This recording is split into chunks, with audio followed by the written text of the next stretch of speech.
report to the flagpole on the west side of the stadium. Again, all parents and escorts of our seniors being recognized in tonight's senior night. That would be senior football, cheerleading, and athletic training aid parents and escorts. Please report to the flagpole on the west side of the stadium. We will try to begin our senior night activities at 6:30 p.m.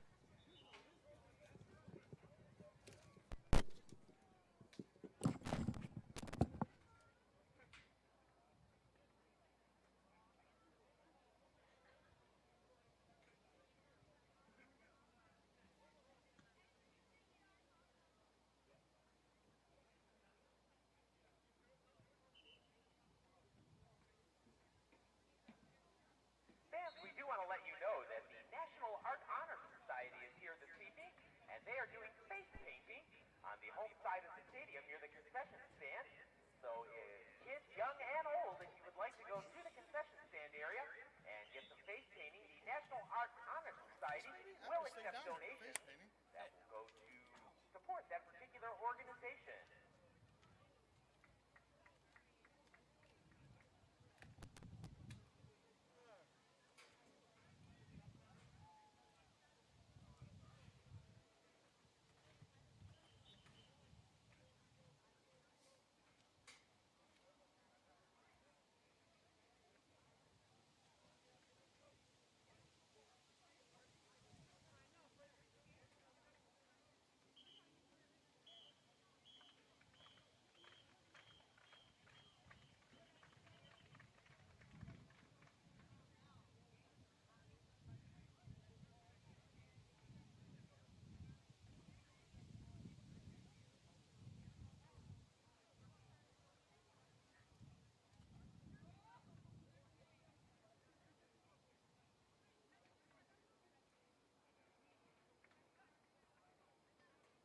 Fans, make sure you purchase your 50-50 raffle tickets this evening. Various representatives of the Wickliffe Swing Band Boosters will be walking around the stadium tonight, selling those 50-50 raffle tickets, and the winning number will be announced prior to the start of tonight's third quarter.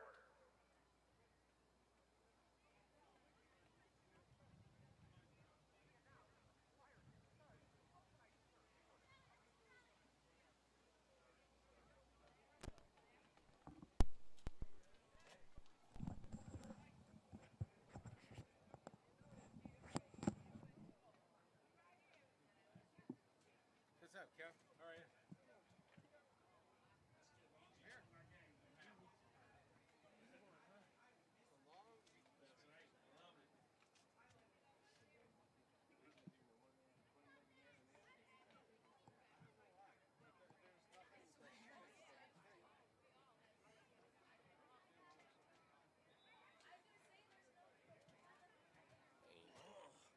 How we doing? Can't complain. How's it going?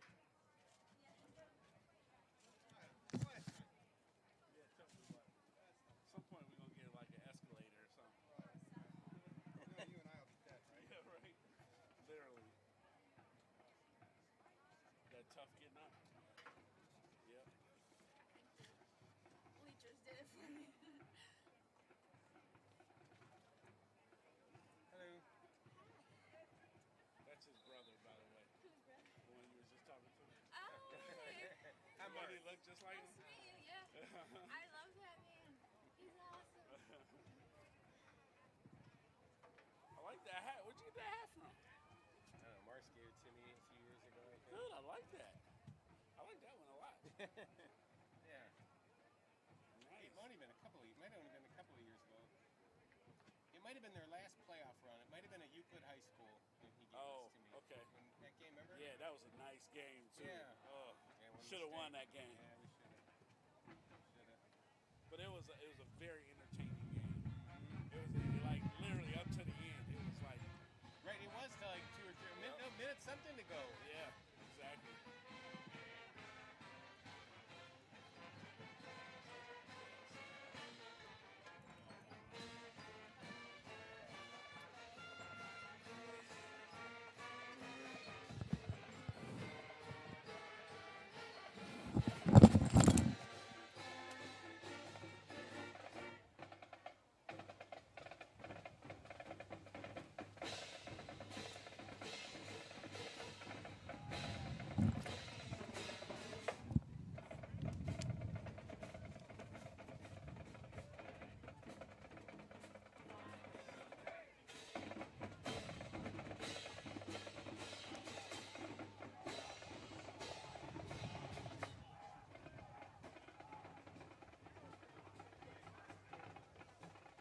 last time we played here, you didn't have it a couple years ago. Yeah, last year was the first year for it. Okay, did a nice job. They really did. Was the track new too? Nope. The track that they did? Yep, it's always been here. Just I know when they did ours, we got a deal on it because we have two big signs along 77. What's our property? They wanted to put billboards up. Oh. They put 2 billboards up. I paid for it. Really? Wickliffe fans, Long make time sure ago. I you mean, stop years by ago, but I remember when it Spirit happened. Wear It tent. could be tracked in here. Now we've Located near since the had it entrance redone. to I the don't know stadium. if you paid for that, but Football Parents Club there has Spirit Wear Maybe on up to clearance, I know they had including this double covered ones when they were putting in and the those field because beautiful they did have to full-color full sports dig and program books flatten for and just Oh, yeah. $5. so Again, Wickliffe maybe Spirit Wear on it is clearance, new, but including I those guess Rudolph from Lauren there is still and the fall same, but sports maybe the program track books was new. at the Football Parents Club So nice. and near Yeah. the entrance to the stadium. You guys, you're gonna.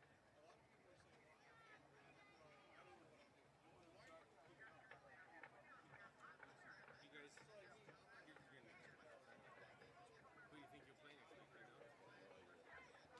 We lost 2 close ones last 2 weeks. We lost Luther West. We lost, I think it's 16 of them. We just lost Cardinal. 14. We still couldn't get that last score. And Cardinal, they scored the first one. They didn't score the first one. Missed it by that much. You know, but we had a good season though. I think it was 7-2 or something. But you'll be a low seed, you think, playoff team? I think we'll get one game. Oh, I'm pretty sure we get oh, one that's game. great. Midland seed, awesome. I'm looking at the divisions. They got us in Division 6 because I think like 4 people. Oh, Division 6, we got Kirkland, we got Mogador, and those are teams. Mogador, we used to play Mogador every year years ago because we were always in the wrong division. We should be in 7. And we're not a big school. I mean, what division? You guys in 6 or 7? 7. Yeah, we should be in 7. But we're in 6, so But I we mean, got a tough road. it's enrollment, I guess, right? Yeah, it has enrollment, but we lost like 8. It was like 4 kids. But we lost 8 kids over. Can they change it next year? Get changed? We were 7 last year, and you know, a couple years ago they changed it where we ended up being in 7. It was nice. Now we're actually playing teams the same amount. And we used to play teams where they'd have 80 guys on the other side. We did too. Like we played Kenston. Oh, yeah. Sugar Oh, my Falls. God. Kenston looks like the Dallas Cowboys. Yeah.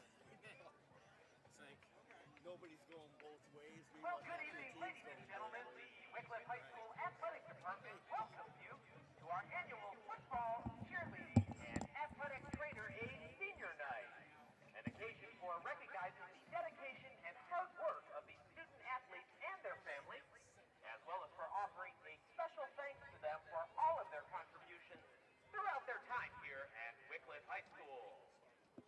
We will recognize them one at a time, and we will begin with our senior cheerleaders.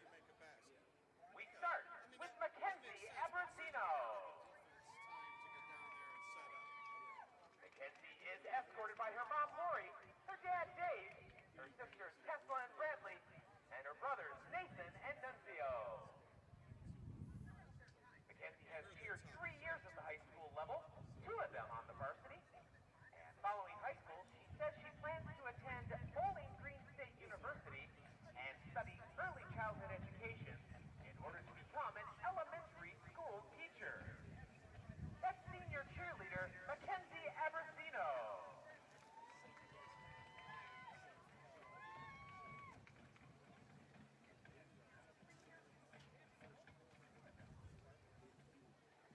Next we have cheerleader Jada Davis. Jada is escorted by her mother, Michelle Coco, brother Frenzel, brother Isaiah, and brother Devon. Jada has cheered all 4 years of her time here at Wickliffe and has earned a varsity letter in 3 of those years. She is also involved in the National Art Honor Society, Phi Theta Kappa, Student Council, competition cheer, basketball, volleyball, and track and field.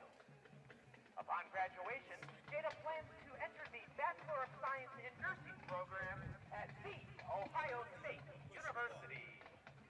That's senior cheerleader Jada Davis.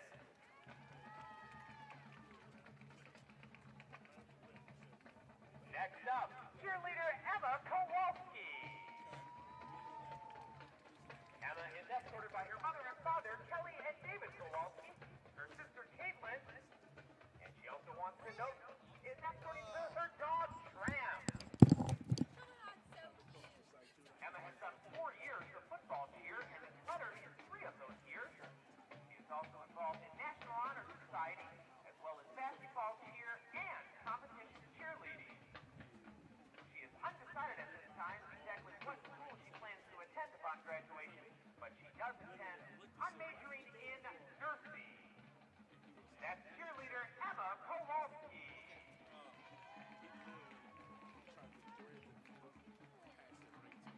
Next up, we recognize senior cheerleader Jasmine Rember. Jasmine is escorted by her mom and dad. She's been cheering for 3 years and has earned 2 varsity letters.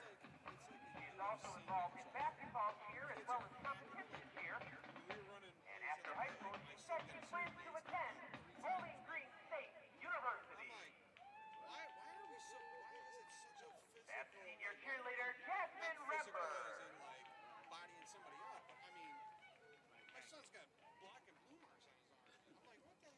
Next, we recognize our athletic trainer aide, Adriana Broussard.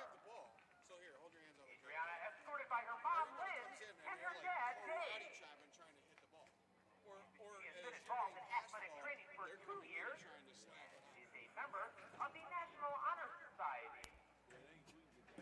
After high school, Adriana plans to attend school for athletic training, but at this time is undecided on which specific school she will attend.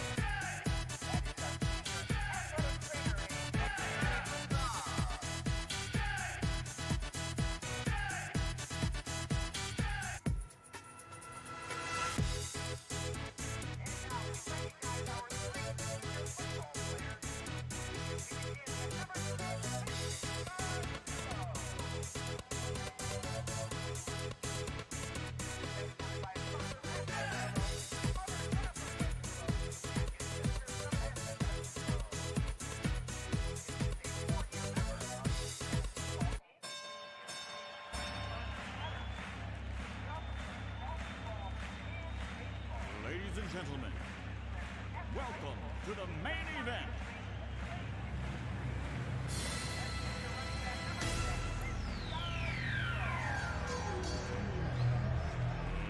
Let's get ready to rumble!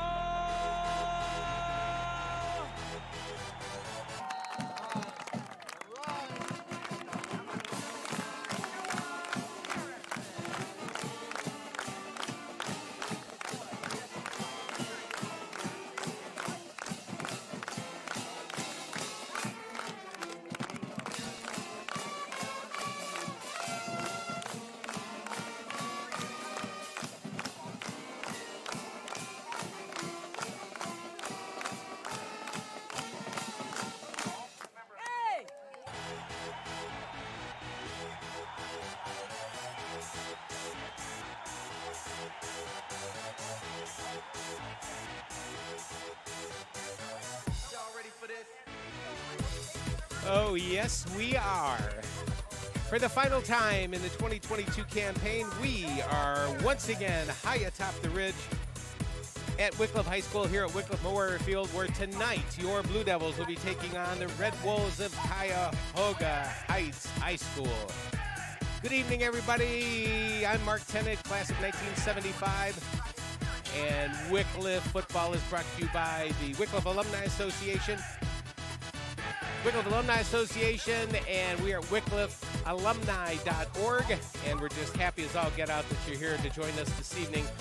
Here for the final football game of the year, but, well, that's okay.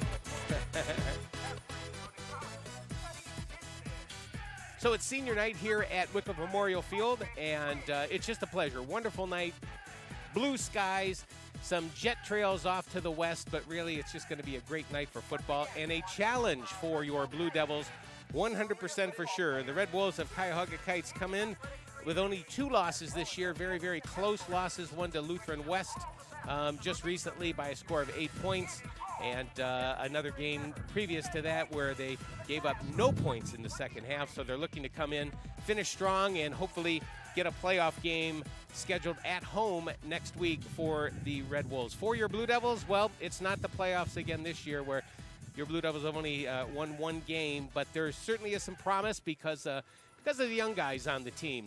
On Tuesday night, the Blue Devils faced a decent Conneaut team in the elements, and it was one of those smash-mouth football games that Coach Marsh Purcello just loved. And not going to be like that tonight. Might be a little smash-mouth, but the weather certainly won't be a factor because it is just wonderful here high atop the ridge.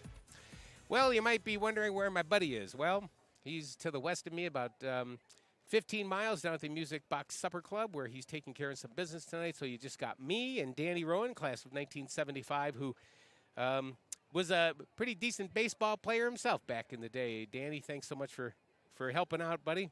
We got about 19 minutes before we're getting ready to start. And once again, your Blue Devils will be playing the Cuyahoga Heights Red Wolves. Got some folks we talked to, and we talked to an inductee to the Wickliffe Hall of Fame, Achievement Hall of Fame here just about a month or two ago in August. And it was a great event, of course, sponsored by the Wickliffe Alumni Association. So we're going to visit with my brother Scott here for the next few moments.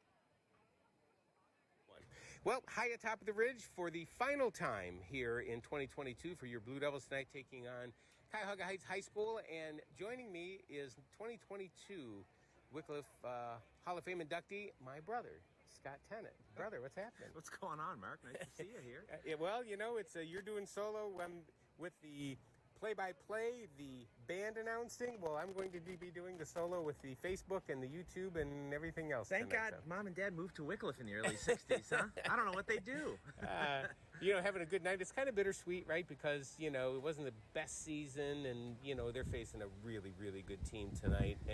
But more than anything else, well, first of all, maybe just a quick overview of what you see tonight because, you're close to the school and so forth and a lot of the kids and, tell what your thoughts about tonight. Yeah, well, this has been a rough year and it's no surprise to anyone that's followed this team.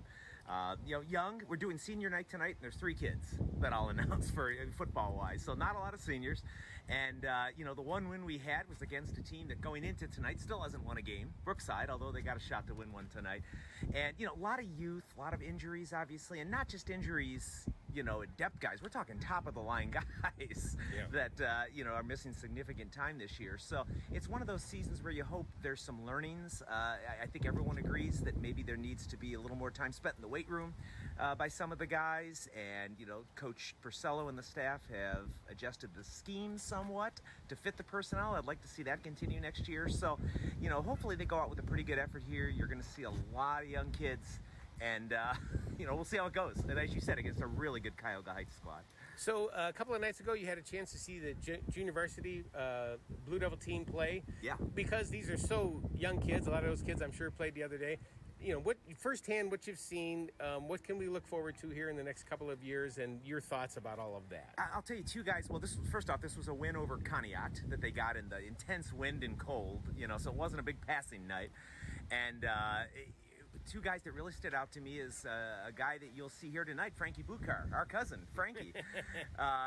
He was the full-time JV quarterback, really ran the offense well, a lot of confidence, fun to see.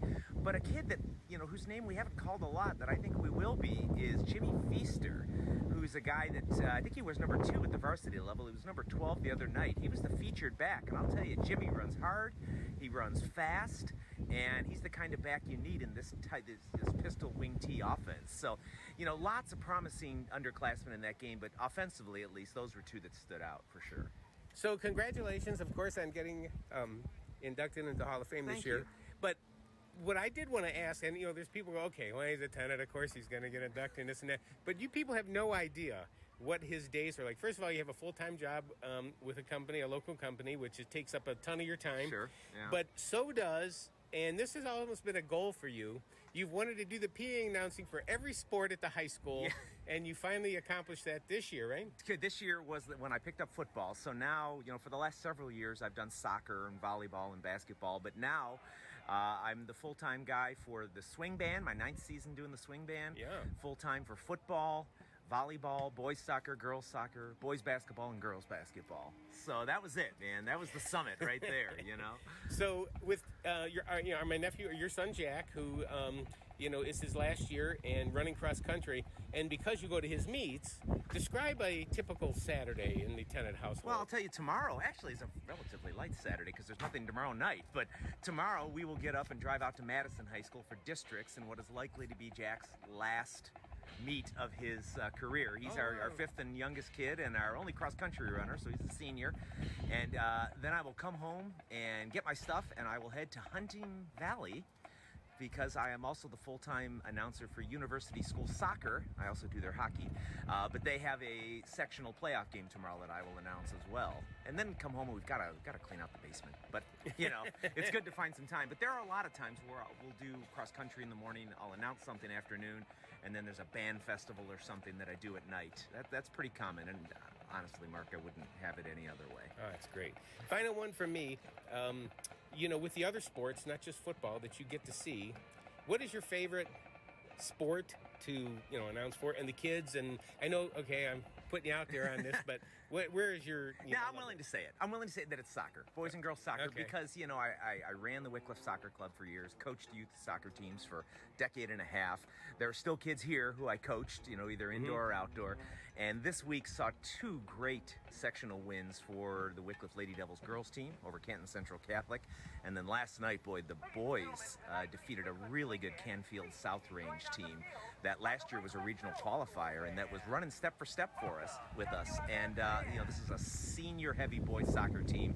They've been together for a long time. They've played a lot of travel soccer together, and this is their year. This is the time to make a run. And they're in a tough bracket. They've got a tough, they're the 3rd seed. They've got the number 4 seed, Columbiana Crestview, here this Tuesday in the district semifinal. And, there's a lot of names I can name, but I'll tell you, if you ever get to see these Devils play here in this postseason, you got to watch number 7, Colin Casey, one of the most skilled players ever to play at Wickliffe, and you're going to see him playing at the collegiate level next year for sure. So what nights what days are these? Well, it's win or go home now. So the next one is here this Tuesday, October 25th, 6 o'clock. Yep. Wickliffe versus Columbiana Crestview, district semifinal. You win that, chances are you play a number 2 seed Kinsman Badger team, so it just gets tougher and tougher. All right. Scott, thanks for visiting. I know you got to go. Thanks for visiting. Appreciate it, Mark. Thanks a lot. Thanks, Have a good call tonight, I'll especially try. by yourself. Yeah, all right. Thanks, bud. Here we go. 3, 2, 1.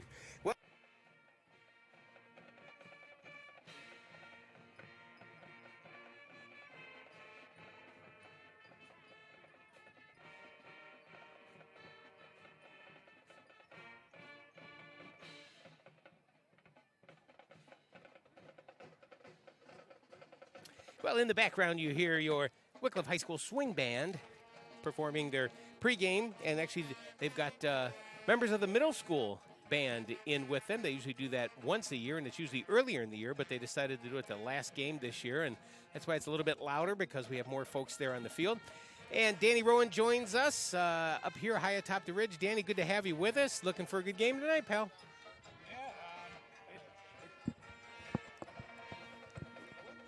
Yeah, it's going to be a tough one tonight, let's face it. The Cuyahoga Heights Redskins, they are a really tough team. They're going to be in the playoffs. And I'm sorry, they are the Red Wolves. I apologize for that. It's all right. So looking forward to this. This is the last home game, last game of the season. And we're looking for a good one. Hopefully the Blue Devils can compete well tonight.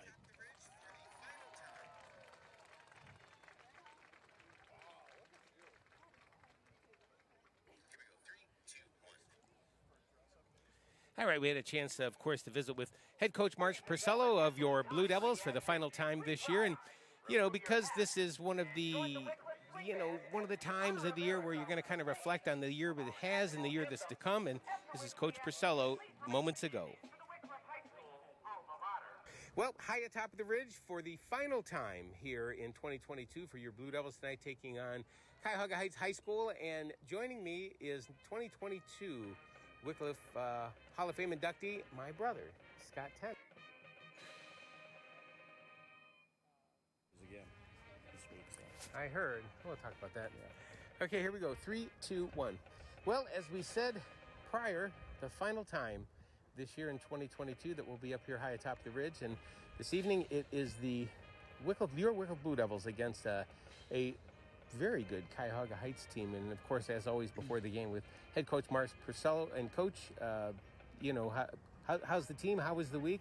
Kind of tough last week, but we had a good JV game this week. And so talk about the week and how the kids responded. And last week the score looked bad, but we did have some strides forward, I would say. Our offense moved the ball last week. One of our running backs had 140 yards as a freshman. And so we changed some things up, and we had a lot of positive plays last week on offense. And we had a hard time tackling their skill guys last week. And so our struggle last week was more defensively than offensively.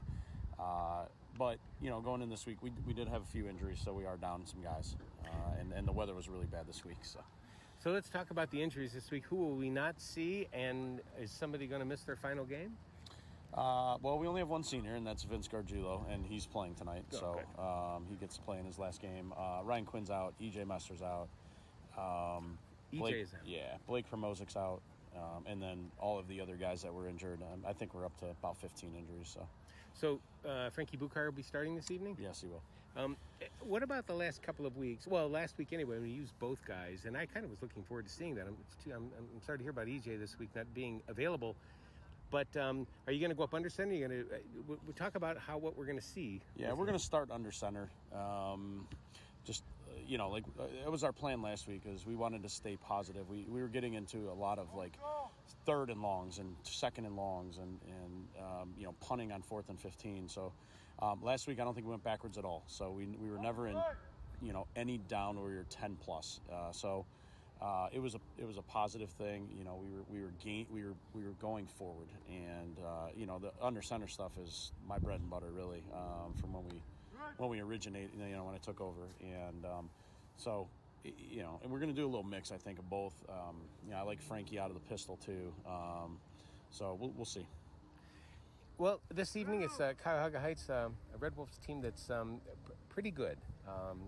Talk about what you saw in film, what we can look for. Is there any?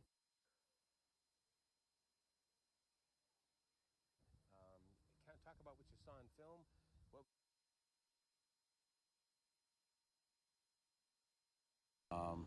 So we'll see. Well, this evening it's Cuyahoga Heights, a Red Wolves team that's pretty good.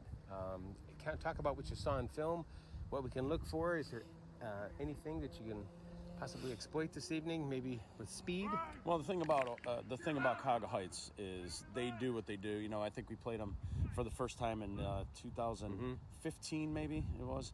And they've been doing the same thing ever. They've been in state final games and all that. And they're a triple option team on offense. Then they get in empty and throw the ball a little bit, but they want to run the ball. And they're a 5-2 defense on the other side of the ball. We know what they're going to do. They're slanting 5-2, and that's what they do, and they're very good at it. They execute very well. So. We have an interesting defense that we're going to throw at them, but we always do when we play these guys, and we've had success running multiple fronts against them. We'll see. We're starting, I think, 4 freshmen on defense, so we'll see if we're able to tackle their backs.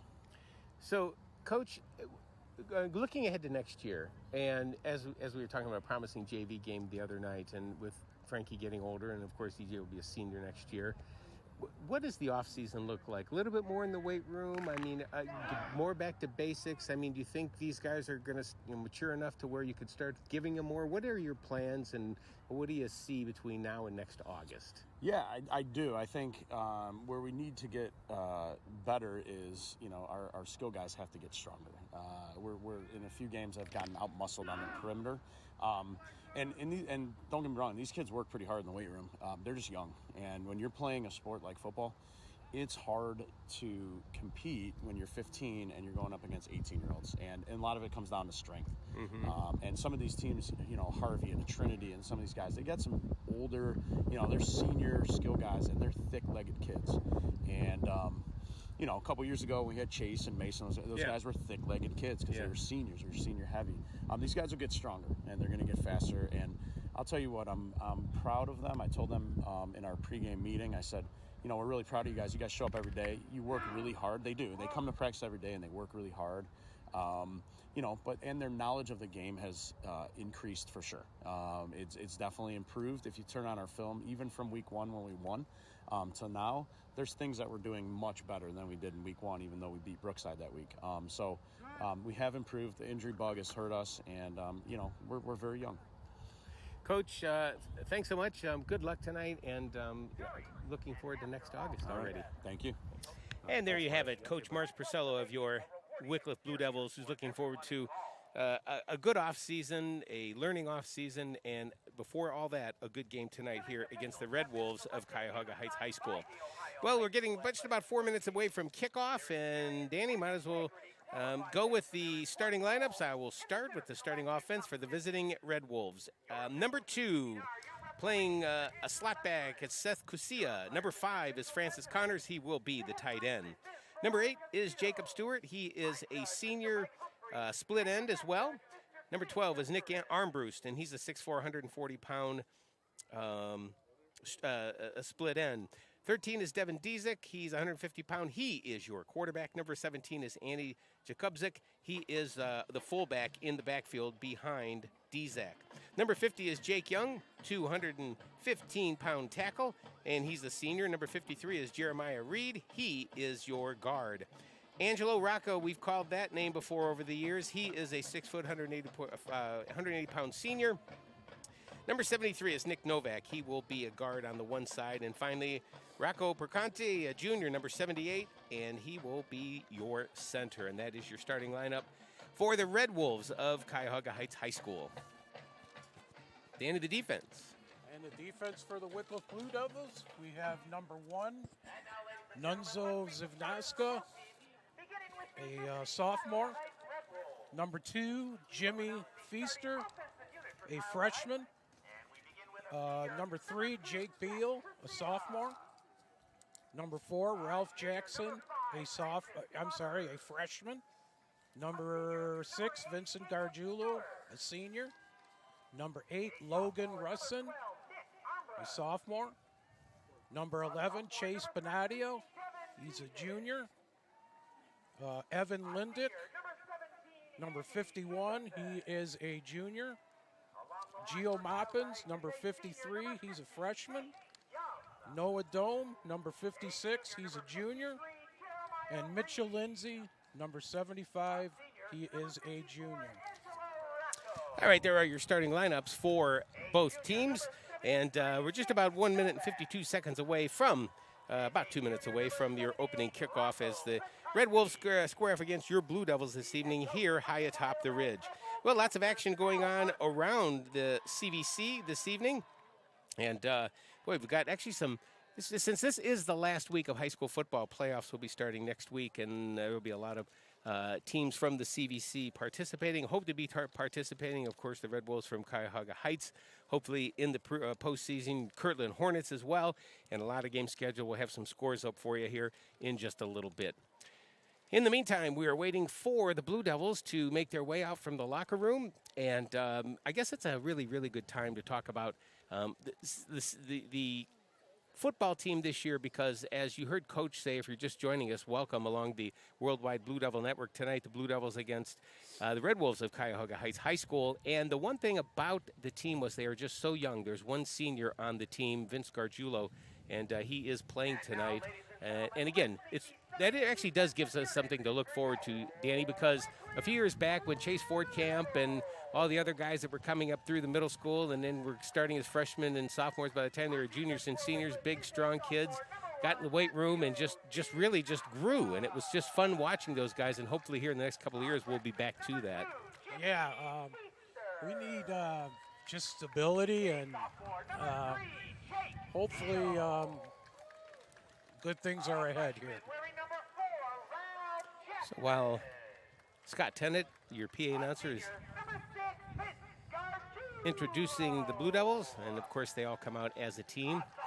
And they'll be out here on the field in just a moment. I know they did the coin toss earlier, but we didn't have a chance to see who won that, but we'll find out momentarily. Coach Mars Purcello down on the sidelines getting ready for this one. And once again, you know, it's a little bittersweet. The last game of the season, and he just could not ask any more of the players. They did everything to ask for him this year. They showed up, they practiced, they worked hard. It's just that just a young group, and they're about to bust through the traditional tissue. And the General Giant Mitchell Lindsay.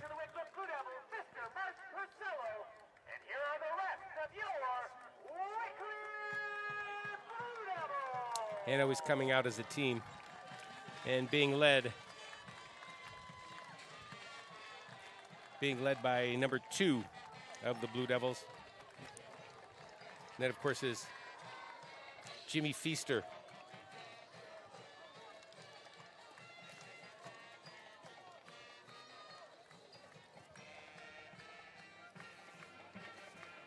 Well, while we've got a few moments going over the schedule this evening in the CVC, Grand Valley is at Beechwood, and those games all starting at 7 o'clock. Cardinal is at Berkshire.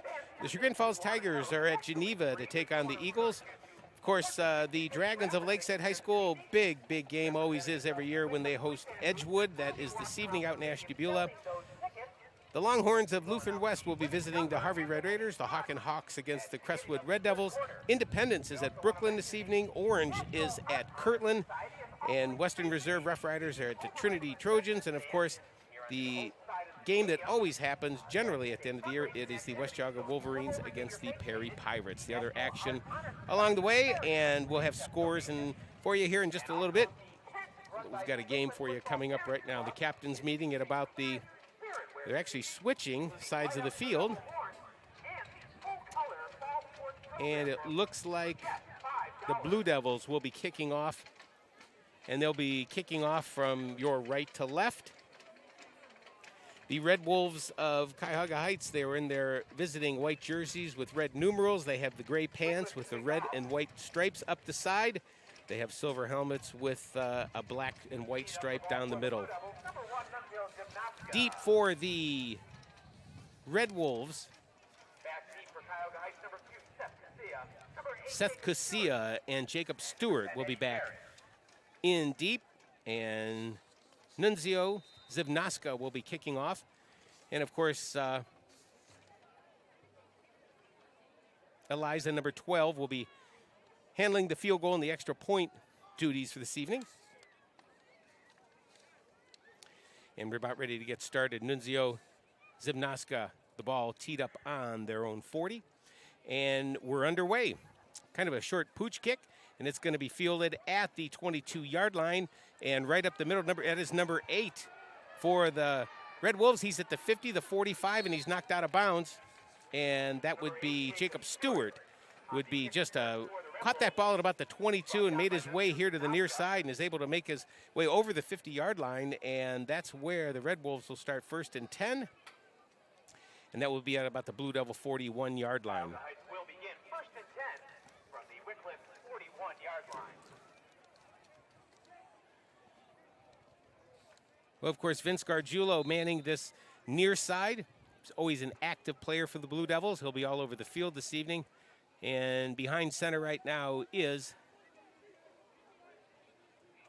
Devin Dezak. Dezak takes it himself, and he's running around the left side and just off guard and kind of gets about 10 yards, gets into the secondary of the Blue Devils, where it's number 10. I think Chase Benadio would brought him down there as well. Tackle made by Chase Bonadio and Vince Gargiulo. And Vince was over there too. I saw Nunzio Zivnaska was over there as well, but this was a gain of 7 on the play. 17, I'm sorry, on the play. And the ball will be placed at the Blue Devil 23-yard line. And once again, 1st down. Ball spotted at the Blue Devil 23-yard line.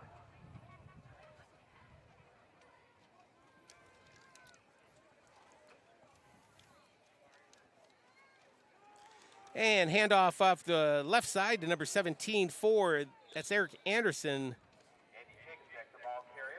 I'm sorry, Andy Jacobs for the Red Wolves. Chase Bonadillo on the tackle, but not before he picked up a first down and got the ball down to the Wickliffe 6-yard line.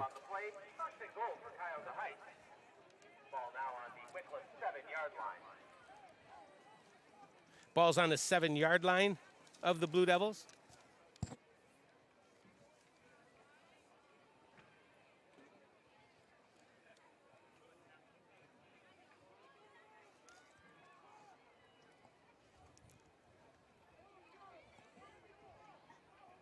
Under center. Dezek calling the signals under center. And you've got DeSantis in motion. Handoff left side. Getting down to about the half-yard line.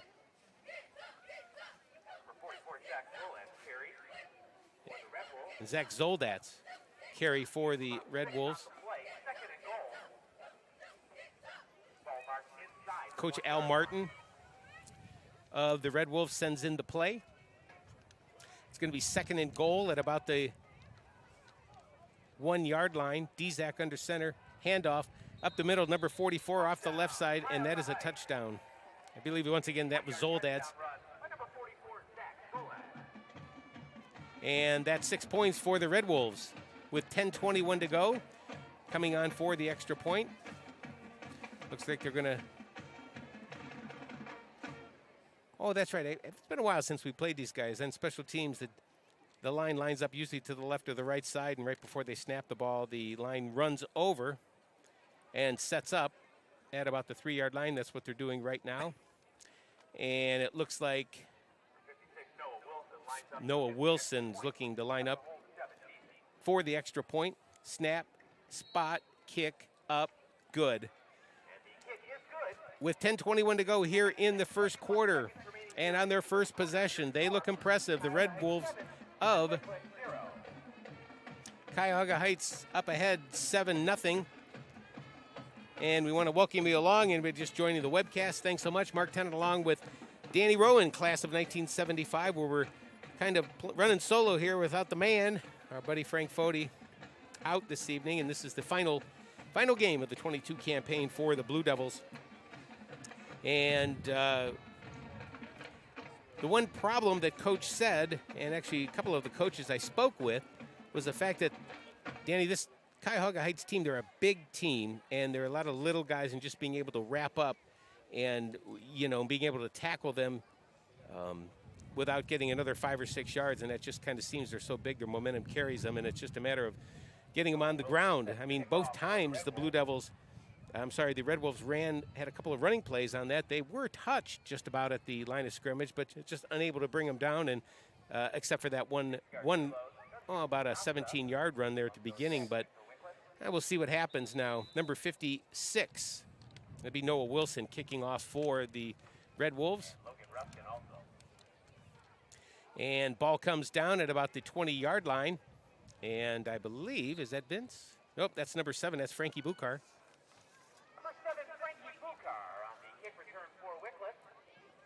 Frankie makes it up to about the 27-yard line, so we'll call that a gain of 7. And the refs are marking back at the 26. We'll call it 6 yards. So E.J. Mester under center, and the offense for the Blue Devils are out there. A lot of the same guys go both ways. Of course, this is in high school. Number 7, Vinny Bukar, will be opening up the game.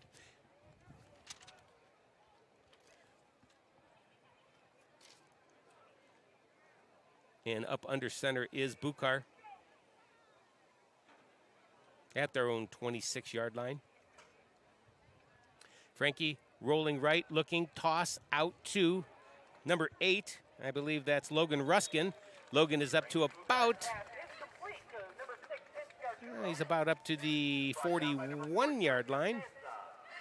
I'm sorry, the 36-yard line. And it's going to be 2nd and short. So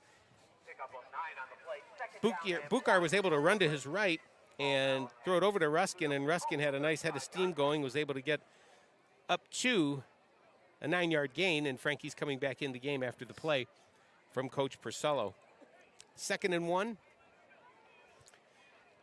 Nunzios of Nasca will be lining up in a slot. Frankie Buchar under center, under that wing T. Handoff up the middle. And on the left side and stopped right away is Ralph Jackson. And I'll tell you what, Ralph, he is number 4, Ralph Jackson. He's a freshman, 5'10", 160 pounds, but had 140 yards last week in the losing effort, but not because of loss of effort by him last weekend. And he's one of these young stars, young kids that will be coming up through, and we'll be seeing him for over the next 3 years up at Wickliffe Memorial Field, and that's exciting even to think about that. But it'll be something to look back upon 2 or 3 years from now and remember when these kids were freshmen and sophomore. But it's a first down right now for the Blue Devils at about the 36-yard line, and it looks like we had number 73, number 50 for the Red Wolves jump off sides. That would be Nick Novak was guilty of encroachment, and that's going to cost them 5 yards. So the ball being placed at the 46.5-yard line of the Blue Devils. It's going to be first down 5. 5-yard penalty sets up first down and 5 for Wickliffe.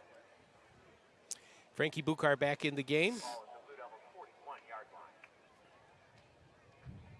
Frankie will be under center the entire evening as E.J. Mester is out this evening. Buchar up under center. 2 backs behind them in the wing T. He's rolling to his right, and boy, oh boy, he's fumbled the ball, and the Blue Devils jumped on it, and right away, Frankie was moving to his right, and I believe that was number 54, and that's Angelo Rocco that was able to knife through there and immediately hit Buchar. Big loss for the Blue Devils. The ball is back at the Blue Devil 25-yard line. It's going to be 2nd and a mile. Yeah, Mark, they didn't bite on that bootleg there. Well, he was able to really just slide in between the blocks, and before Frankie even had a chance to look upfield, the ball was out of his hands. Yeah. Buchar under center. Nunzios of Nasca lined up in a split here on the near side. And it looks like once again that the Red Wolves are a little anxious and might have. Oh, and this time you're going to call the referee pointed towards the Blue Devils, but I guess it's going to be against the Red Wolves. 5 yards. Encroachment, as they call it. Mars Purcello, coach, out on the field, about at the 30-yard line, sends Frankie Buchar in with the play. Once again, he's under center. 2 in the backfield, 1 in the split, the wing T. And Frankie's looking back to pass, rolls to his right, looking, and just nobody there, and his sacked all the way back at that's about the 25-yard line. Noah Wilson for the Red Wolves was on the tackle for Cuyahoga Heights, where it's precarious now. It is 3rd and long. Really, after just that first play that the Blue Devils ran, the offense really just hasn't done much. Buchar going back with the play from Coach Purcello. 6:45 to go here in the first quarter.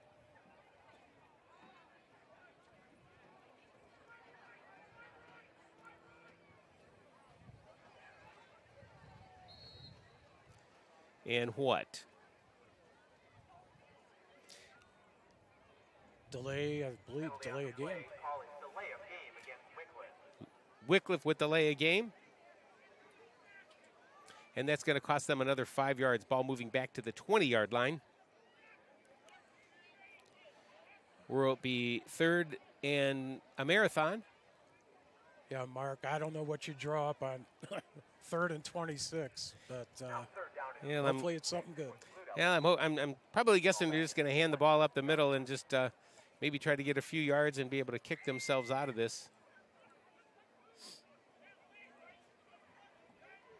But I tell you what, got to give Frank his due. Not only does he do the play-by-play, but he also runs the clock. Oh, absolutely. And so far, I'm a little subpar here this evening. 6 minutes to go here in the first quarter. Frankie Buchar up under center. Blue Devils third and long at their 20. Handoff off to the left side. And that's for Ralph Jackson. Had a little bit of an opening there, but not much. Was able to get a couple of yards to bring it out to about the 23-yard line. And the Blue Devils will line up to kick. Guessing Logan Ruskin, number 8, will be back deep to kick for the Blue Devils. And approaching the 50-yard line. I believe that's number 24, Zach Unger. He's back at the Blue Devil 49, waiting on the kick. Logan kicks it high, high. Unger under it. He calls that fair catch at about the 47-yard line of the Blue Devils. So once again, the Red Wolves will have the ball in pretty good field position to start this drive at the other side of the 50, at the Blue Devil, about the 46-yard line, pardon me, folks. Just a gorgeous night here high atop the ridge as we got 5:09 to go in the first quarter. Of course, at halftime, we'll have both bands. We'll have that entertainment for you, as well as some other festivities that are happening. It is senior night. It's the last home game of the year, so we should have a good halftime show. Back to pass, number 13 for the Cuyahoga Heights Red Wolves is Devin Dezak. Swings it out to the left side. Nick Armbrust was the intended receiver. And number 8, Logan Ruskin for the Blue Devils, was out there in coverage. So that's an incomplete pass. Second down now and 10 at the Blue Devil 46. And Logan was just really out there on an island. He was the only one between Armbrust and the goal line. Nice breakup by Logan. Once again, second down. Pass, right side. That's out to number 24 for the Zach Unger. Caught the ball. That should be a first down. Dezak throws it over there and gets it out to about the 35.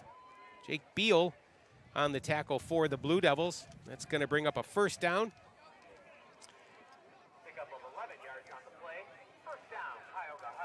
Dezak really just kind of swung it out right to Unger, who was able to get up the field and get that first down.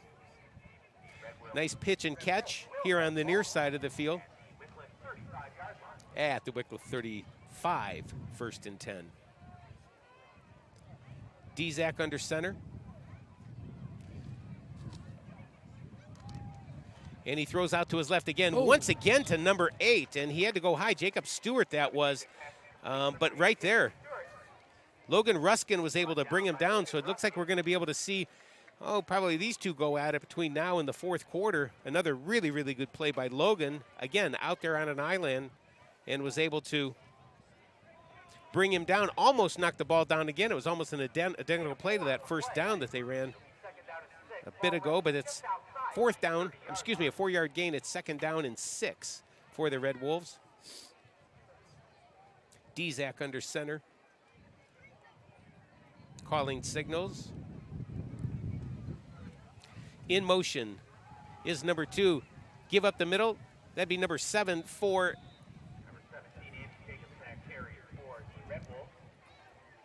Jacob Stewart was the carrier on the ball for the, Nunzio Zibnaska was able to bring him down, but not before he got a first down out to the Blue Devils 23rd, or down to the 23-yard line for the Blue Devils. Like I said, I just don't know how our buddy Frank does this.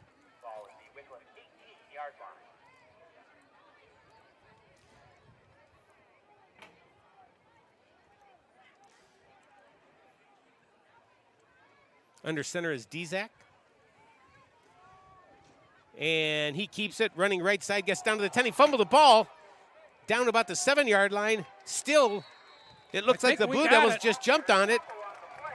Dezak fumbled the ball. He was trying to get back upfield. Then Kusia almost jumped on it. And all of a sudden, there was just a host of Blue Devils over there. And Vince Gargiulo, number 6 for the Blue Devils, was able to come up with the ball, so it's going to be first down and a turnover as the Blue Devils recover. And not before. They are deep in their own territory, and it looked like the Red Wolves were moving in once again to the end zone, but Dizak fumbling the ball as he turned up the field, and the ball is going to be placed at the 5-yard line.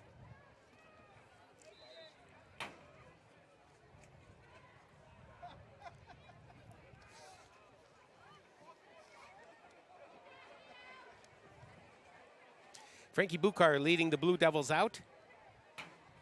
3:08 to go here in the first quarter as the Blue Devils just come up with a turnover. It's first down at their own 5-yard line. Frankie fake handoffs and just follows, I believe that was Nunzio, right up the gut and was able to come up with about 2 or 3 yards from a quarterback keeper off tackle. Once again, that's Frankie Buchar walking over and running over to Mars Purcello, coach, and to get the next play.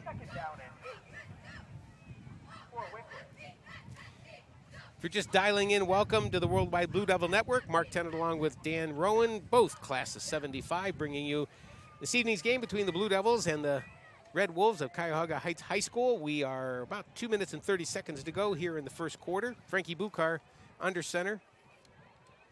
It's a second down and about 8. Handoff, and that's going to be, that was the handoff to Ralph Jackson, number 4, who really wasn't even able to get that much, maybe a yard or two. Zoldaz, number 44, in there for the Red Wolves.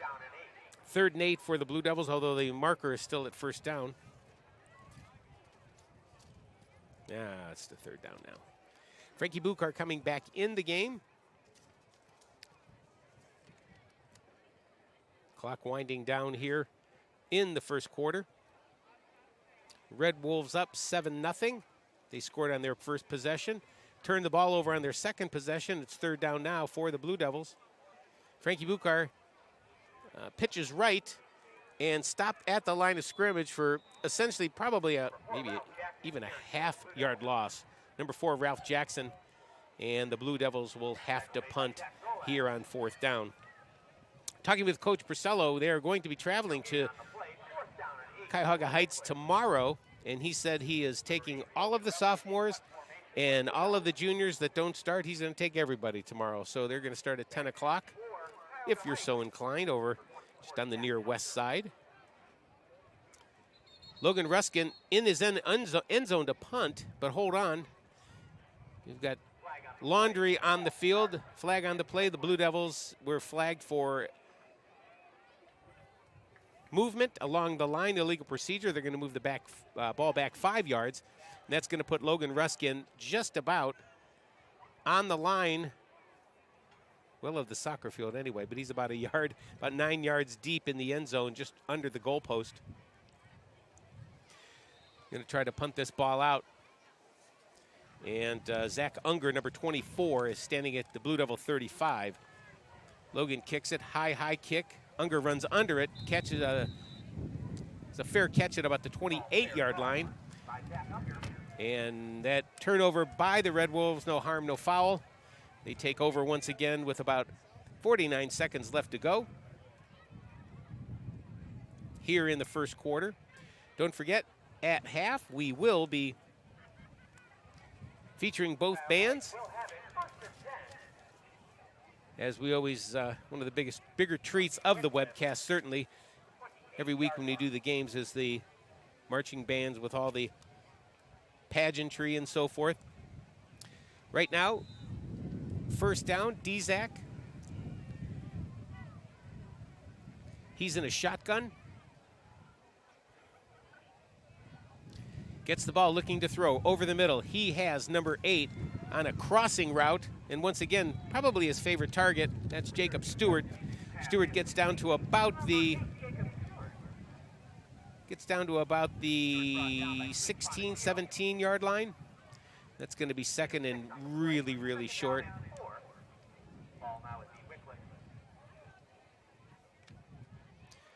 Now they move the chains.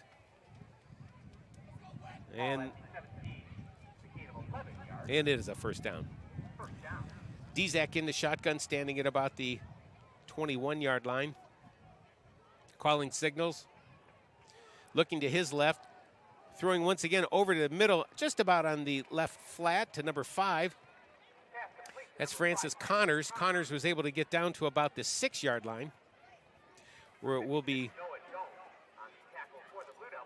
at about second. It'll be about second and short. Are they going to call it first down and goal? They're going to call it first and goal. And that is going to be the end of the first quarter. Cuyahoga Heights 7, the Blue Devils nothing, but they are threatening here in the beginning of the second quarter.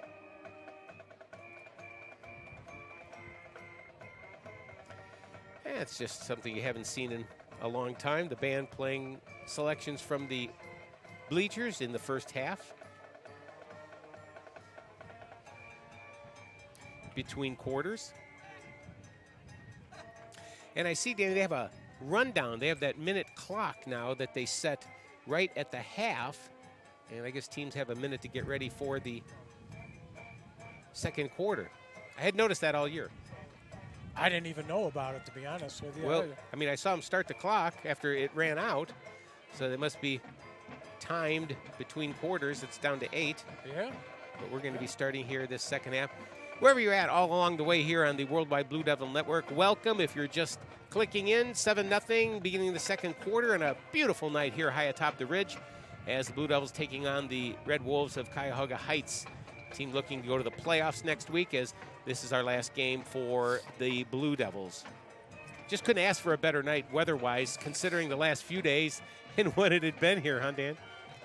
Yeah, actually, I just got back from Florida, in Miami, and we got off the plane on Tuesday, and boy, what a surprise.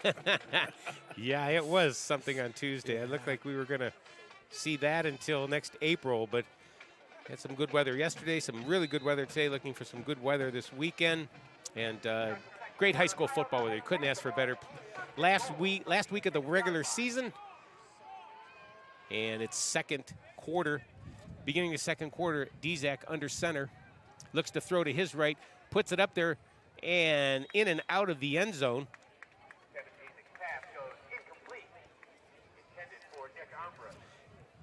Armbrust he was looking for in the corner of the end zone. I will say that Dzak throws a nice ball. Overshot him just a little bit in the corner. If anybody was going to catch that, it was only going to be Armbrust. He was the only one that was able to catch that. Number 3, Jake Beal was on the defense for the Blue Devils. So that brings up second down at about the 6.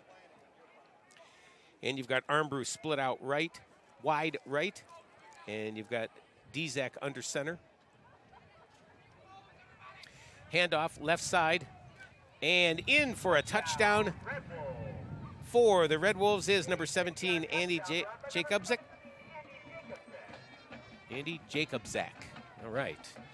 Andy just took that ball at the 6 and just powered over the left side and was easily able to get into the end zone to make it 13-0 for the Red Wolves over the Blue Devils. And once again, for the point after, and it looks like they're going to try to kick this one. And number 56 is lining up. That's Noah Wilson for the extra point. Devin Dzak, the holder, kick up, and it is good. That would have been good from 40 yards. So 11:49 to go here in the first half. 14-0 Red Wolves over the Blue Devils. And once again, the Blue Devils will get the ball back here on offense. And once again, if you didn't have a chance to come up to the field, Wickliffe Memorial Field this year, we missed you, but we're glad you're enjoying it along the Worldwide Blue Devil Network. Want to say hello to Frank's buddy Steve Tomko, I think. Yeah, Steve. He lives out there in Olmsted Falls, but he might be downtown with Frank tonight at the Music Box listening to some great Beatles music over Deja Vu.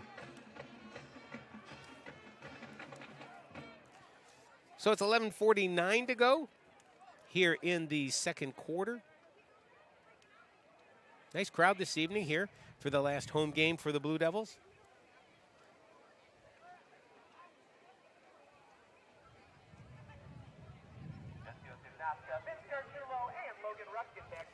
Got some scores in Geneva over Chagrin Falls, 14-0. Brooklyn over Independence, 6-0. Kirtland Hornets over the Orange Lions, 7-0 right now. These games are in the second quarter. And Western Reserve over Trinity, 7-0. Got 14-0 here at Wickliffe. Noah Wilson to kick from his 40. High kick, short though, at about the 30-yard line, and that's taken by one of the upmen. It might have been Ralph Will. That is Ralph Jackson, number 4, taking that, and Ralph was able to move the ball up a little bit. Not bad starting position for the Blue Devils.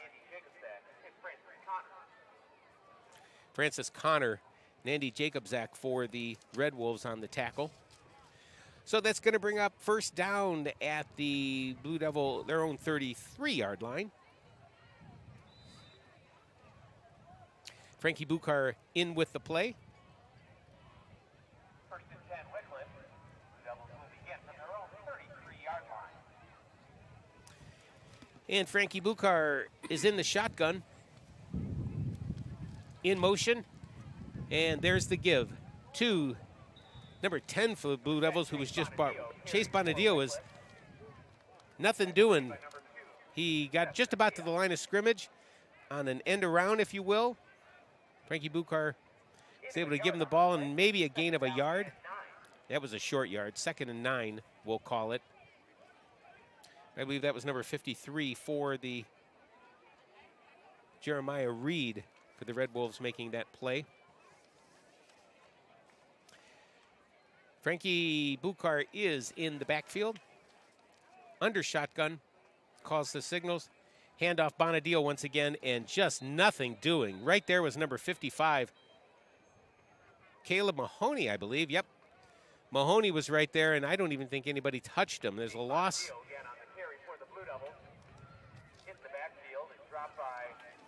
I'd have to say that had to be a loss of 2 or 3 yards.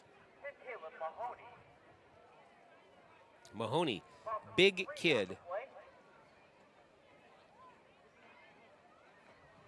6 foot, 176 pounds. I don't believe the 176-pound part.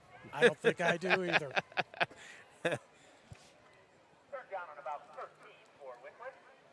Third and 13 for the Blue Devils. Frankie Buchar under center, looking over the defense. Calls the signals. He's rolling to his left, looking, stops and just has nowhere to go and is brought down well behind the line of scrimmage, down at about the, his own 20-yard line. Zach Zolads brought him down and just nowhere to go with the ball. Frankie was looking. He had some time rolling to his left, but that's going to bring up 4th down, and once again, Logan Ruskin into punt. Number 24, Zach Unger, back deep for the Red Wolves, standing at about the 46-yard line of the Blue Devils. And Ruskin takes the snap, kicks at about the 5. End over end kick. The ball hits at about the 40-yard line, takes a Blue Devil bounce out to about the 42. And that's where Cuyahoga Heights will start this drive. 9:21 to go in the game. And excuse me, in the 9:21 to go here in the second quarter. We'll try it again, Mark. And it is 14-0 and has been all Cuyahoga Heights up to this point.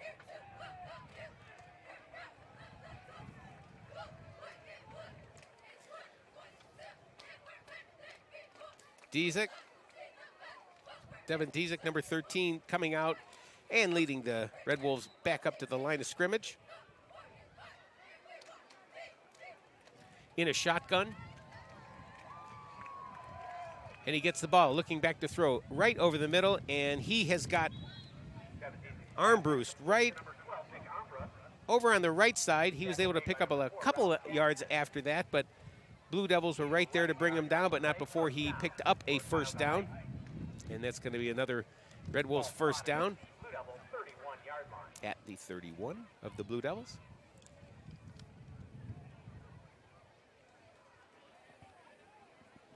Dezek coming in with the play from Coach Al Martin.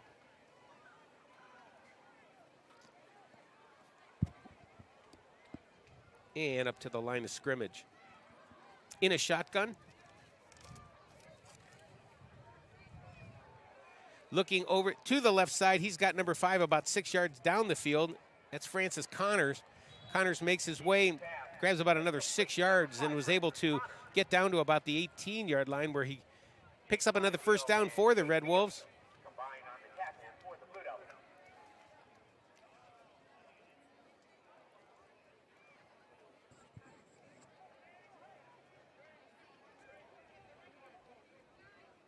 Substitutions being made by the Red Wolves. And here comes Dezek with the play. And as the ball's getting ready to in play at the 18-yard line. Under center is Dezek. In motion and right up the middle, that's Zolaz. And he was able to pick up about 4 yards. Looks like he was brought down there by, looked like number 53, might have been Gio Moppins on the play.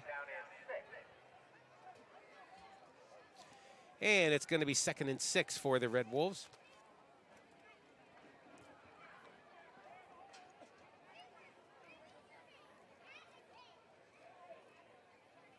Dezek under center. Calling out signals. In motion. Handoff. Right side. That would be all the way down to the goal line. Seth Kusia over the right side and was just able to get that 11-yard, from 14 yards out, I should say, and was just easily able to run into the end zone to make the score 20-0. All Red Wolves this evening. And lining up for the extra point, I would imagine they're probably going to kick this. As you're just joining us, the Red Wolves lined the entire line off to the right or left, decide whether they're going to go for 2 points or 1 point. The line right before the snap of the ball runs over and lines up in its normal position. And it looks like Noah Wilson is looking to kick the extra point with Dezek holding at the 10-yard line. Ball, snap, kick, good. And that would have been good from 35 yards out. So 7:29 to go in the first half. 21-0 from the Red Wolves of Cuyahoga Heights. And Danny, it could actually even be a little bit worse right now, because if it had been for that fumble down close to the Wickliffe goal line, they might have went in on that score as well. So trying to glass half full guy, silver lining guy. But it's just it's a tough row to hoe this evening for the Blue Devils. Just really, really getting outplayed in just about every aspect of the phase of the ball. Well, a lot of the problem, too, is the defense has been on the field for so long. Right. The offense hasn't been able to generate hardly anything, so that makes it tough on the defense. First play of when the Blue Devils had the ball, Frankie Bukar was able to complete that rollout and that bootleg to Logan Ruskin for about a 9-yard gain. But after that, I'm not even sure the Blue Devils are now under positive yards. But with the losses that they've had, they're probably total negative yards on offense. See if we can get you some stats at halftime. Ask my brother downstairs if he can provide us with some stats here. 56, that would be Noah Wilson to kick off to the Blue Devils. And end over and kick. And the ball goes out of bounds right in front of the Wickliffe bench. Logan Ruskin trying to run up on the ball before it got out of bounds. So flag on the play. And they will move the ball up. I'm sure if the Blue Devils take the penalty, they'll just move the ball up to about the 35-yard line, I believe.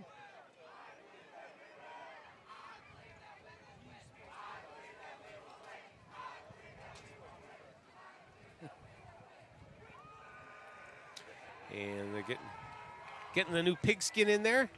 Ball at the 35-yard line, and that's where the Blue Devils will start.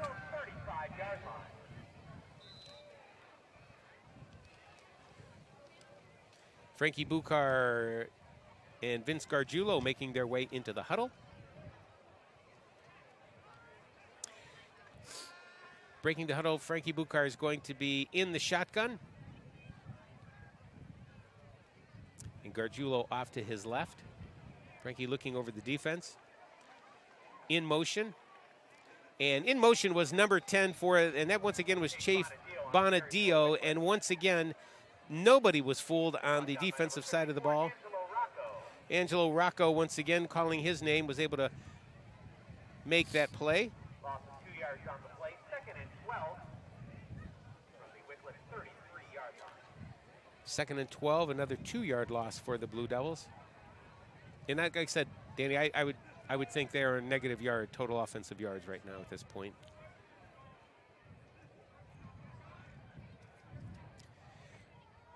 Second down and 12. And I mean, if you're coach, what do you do here? Frankie Buchar under center. Looking over the defense, snap, handoff, and that's Jackson up the middle. And he gets just about out to the original line of scrimmage before he is pushed out of bounds by a host of Red Wolves, including Connors and Armbrust over there. Number 56 as well, Noah Wilson over in on the play here on the near sideline. It's going to bring up 3rd and 10.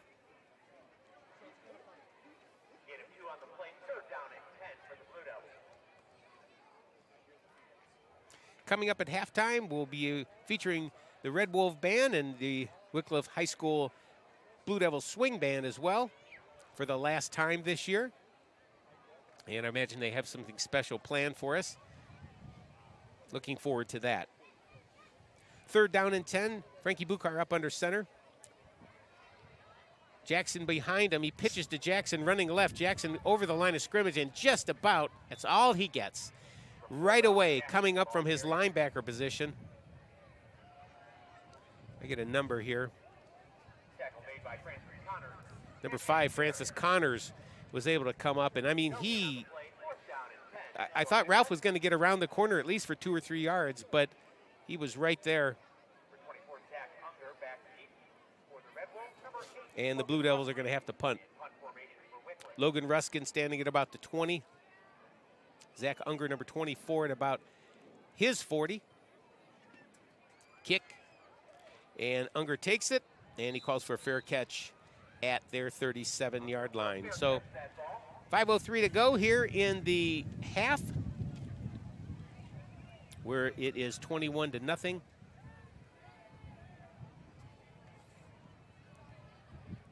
And the wind picking up here just a little bit, but all in all, not so bad, and nothing like it was here at the beginning of the week. Wherever you're listening here along the Worldwide Blue Devil Network, it was practically winter. Had snowed at the house in Geneva, and thank goodness for the nice day today. Tomorrow's a leaf raking day there, Danny Rowan. Yes, it is. 1st down, Dzik under center for the Red Wolves. And just right up the gut. Nice. And a lot of Blue Devils right there. No gain on the play. Yeah, Noah Tokar was able to, I think maybe Coach Martin slipping in some underclassmen, but there was no gain on the play, and I think Vince Gargiulo was over there.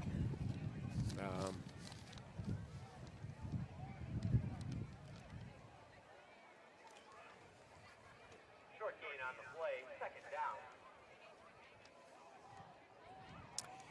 2nd down and about 9.5 for the Red Wolves. Dzik under center. 1 back behind him, 2 backs off to his right and left. Throws left over into the flats and incomplete to Cody Cobbs, who really just dropped that pass. Oh, I was going to say that wasn't Dzik because he was a lefty, and I thought, wow, does he switch it up? So I guess Coach Martin is playing some underclassmen here, and I don't know if there's anything wrong with Dzik. I don't think so.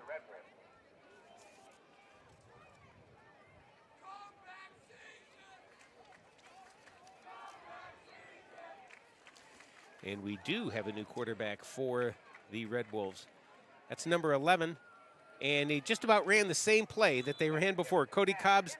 And that was, Pastor Kiewitz? Yeah, Michael Pastor Kiewitz, I believe. He's a lefty and was able to, I think they ran the exact same play. And this time Cody Cobbs was able to make that play, make that catch. It's going to bring up 4th down, though, and about 4 yards for the Red Wolves at just about midfield, right in front of us. They're going to go for it here. I'm just going to call him passed. The lefty under center throws and out to this side. Once again, his favorite target so far, Cody Cobbs, catches the ball at about the 45 and was able to pick up the first down. And that moves the chains. Tackle made by Logan Ruskin. That pass completion good enough for a Red Wolves first down. First and 10 at the Wickliffe 45-yard line. At the 45, passed up to and under center. He's a big kid. Handoff right up the middle. And meeting him right away is Noah Tokar, taking the ball, and right away is number 33. Gio Moppins was right there. Oh, definitely Bobby Plum wasn't there. My eyes are playing tricks on me. It's going to bring up a 2nd and 9. 2:47, roughly, to go here in the half. Pass up under center. And he hands off to the left side. And number 22 again, I believe that's Tokar. I'm number 32. Tamir Julius. Moppins in on the tackle. So Coach Al Martin is getting some of the underclassmen in, as doesn't feel like there's much of a threat between here on out, maybe resting some of these kids next week for the playoffs. This is the last night of the regular season here in 2022 for high school football. Passed under center. Handoff to the left side, and getting a few yards over there is Noah Tokar, number 32. And he was tackled by the Blue Devils, number 20, Jade Straley.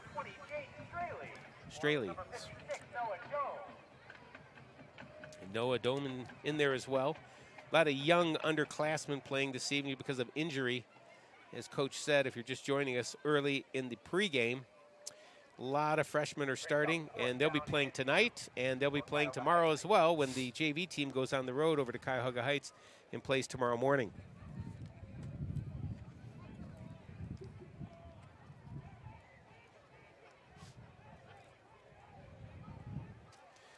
About 1:10 to go. Passed in the shotgun, looks, throws over the middle, and it is almost intercepted by the Blue Devils. He's looking for Cody Cobbs, and the ball came off of Cobbs' hand and almost in the hands of Logan Ruskin. But Wickliffe will take over the ball on downs at their own 35.5-yard line.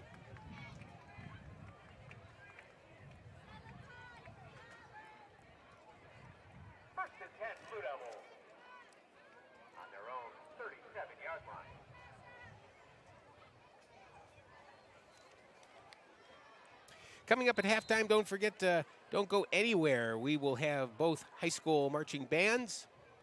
The Red Wolf Marching Band, they're getting ready to line up. And, of course, your Wickliffe Swing Band will be playing as well. Frankie Buchar up under center from about the 36.5-yard line, their own. Jackson behind him. And was going to give it to Jackson, but Frankie keeps the ball and goes off to the right. And he runs down to about the 45-yard line where Frankie gains about, 7 yards or so. Probably was the best run since the first play of the game from the offense. 2nd and 2.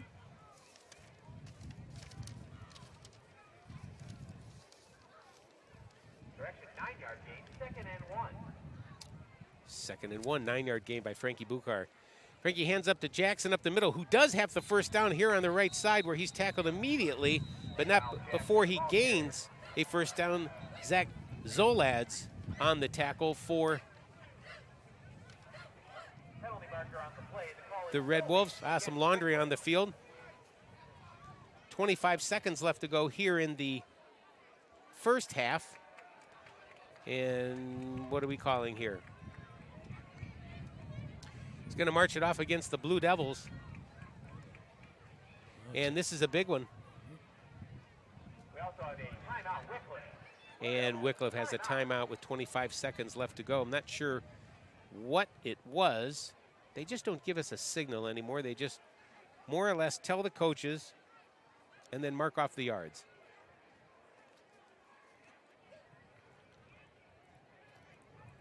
You know, I'm impressed with Frankie Buchar. He's only a freshman, and they list him as 5'7", 130. That's soaking wet. I mean, you know, as a freshman, that's impressive. He's always been, you know, only because he's my cousin, he's just always been you know, a fast kid, loves athletics, loves baseball, loves football, and I think this is really turning into his first love, and especially being quarterback as well. I think he's probably a little fond of that as well. Frankie Buchar up under center. It's 2nd down and 10. Looking to throw, drop straight back over the middle, and he has got, oh my gosh, right over the middle, Logan Ruskin, incomplete pass, and there was nothing but air and God's green earth between Ruskin and the goal line, but an incomplete pass. Woulda, coulda, shoulda. 3rd down and long. 22 seconds left to go here in the first half.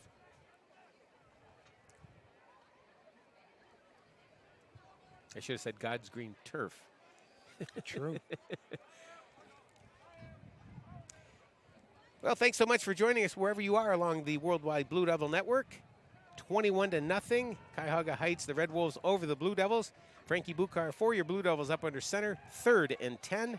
Looking to throw, running straight back, and boy, oh boy, just nothing there. Looking off to the right side, and he was hammered by Zach Zolads.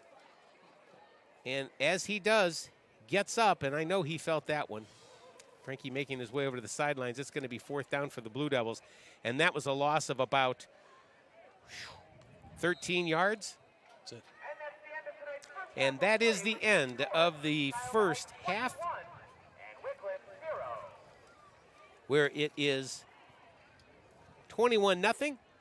Stay tuned, because the marching band of Cuyahoga Heights will be getting ready to entertain everybody. And, of course, the Blue Devil Swing Band will be coming out just after that. And we will be back with you here in a little bit.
Mighty Marching Red Wolf must confess, they feel like a monster.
There they are, folks, your Cuyahoga Heights Mighty Marching Red Wolves.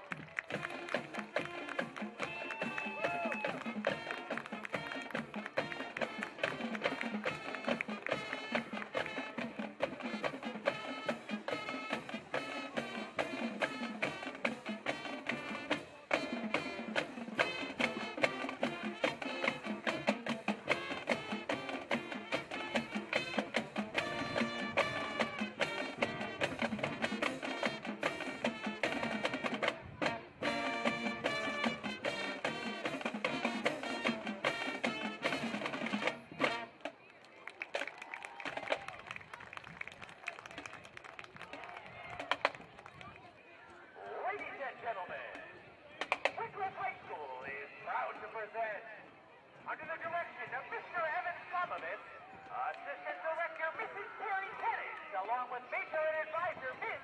Rachel Samrata, and Percussion Instructor Ms. Jackie Smith. It's the often imitated, but never duplicated, Wickliffe High School Blue Devils Swing Band. Tonight, the band is being led downfield by Mrs. Whirler, Grace Malinska.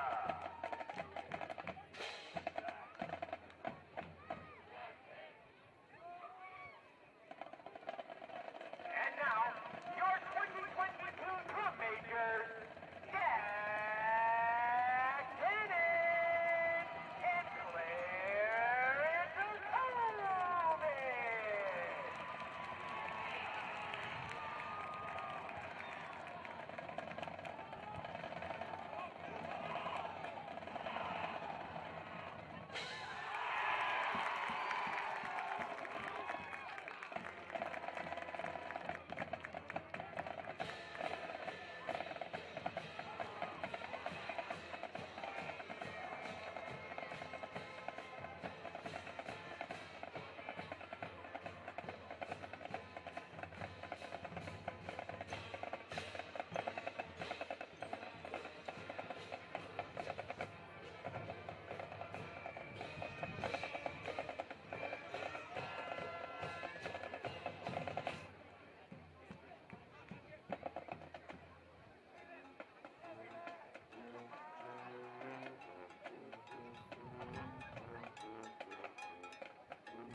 Tonight is our senior show, in which the routines were selected and taught by our band seniors.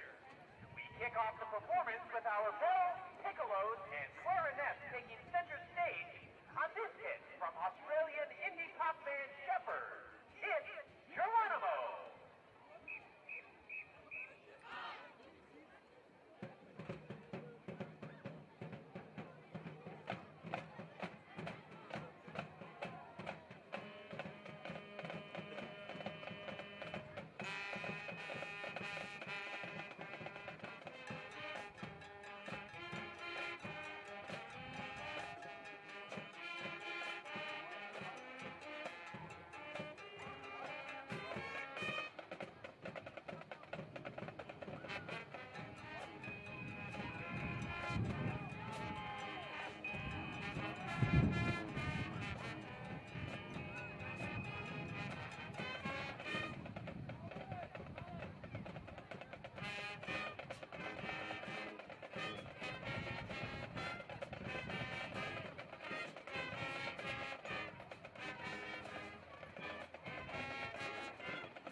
Featuring our low brass, this tune was first recorded in 1949 and popularized 50 years later by German artist Lou Bega. Ladies and gentlemen, this is Mambo number 5.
Good luck to both fans and both teams the rest of the school year. And as always, go Devils!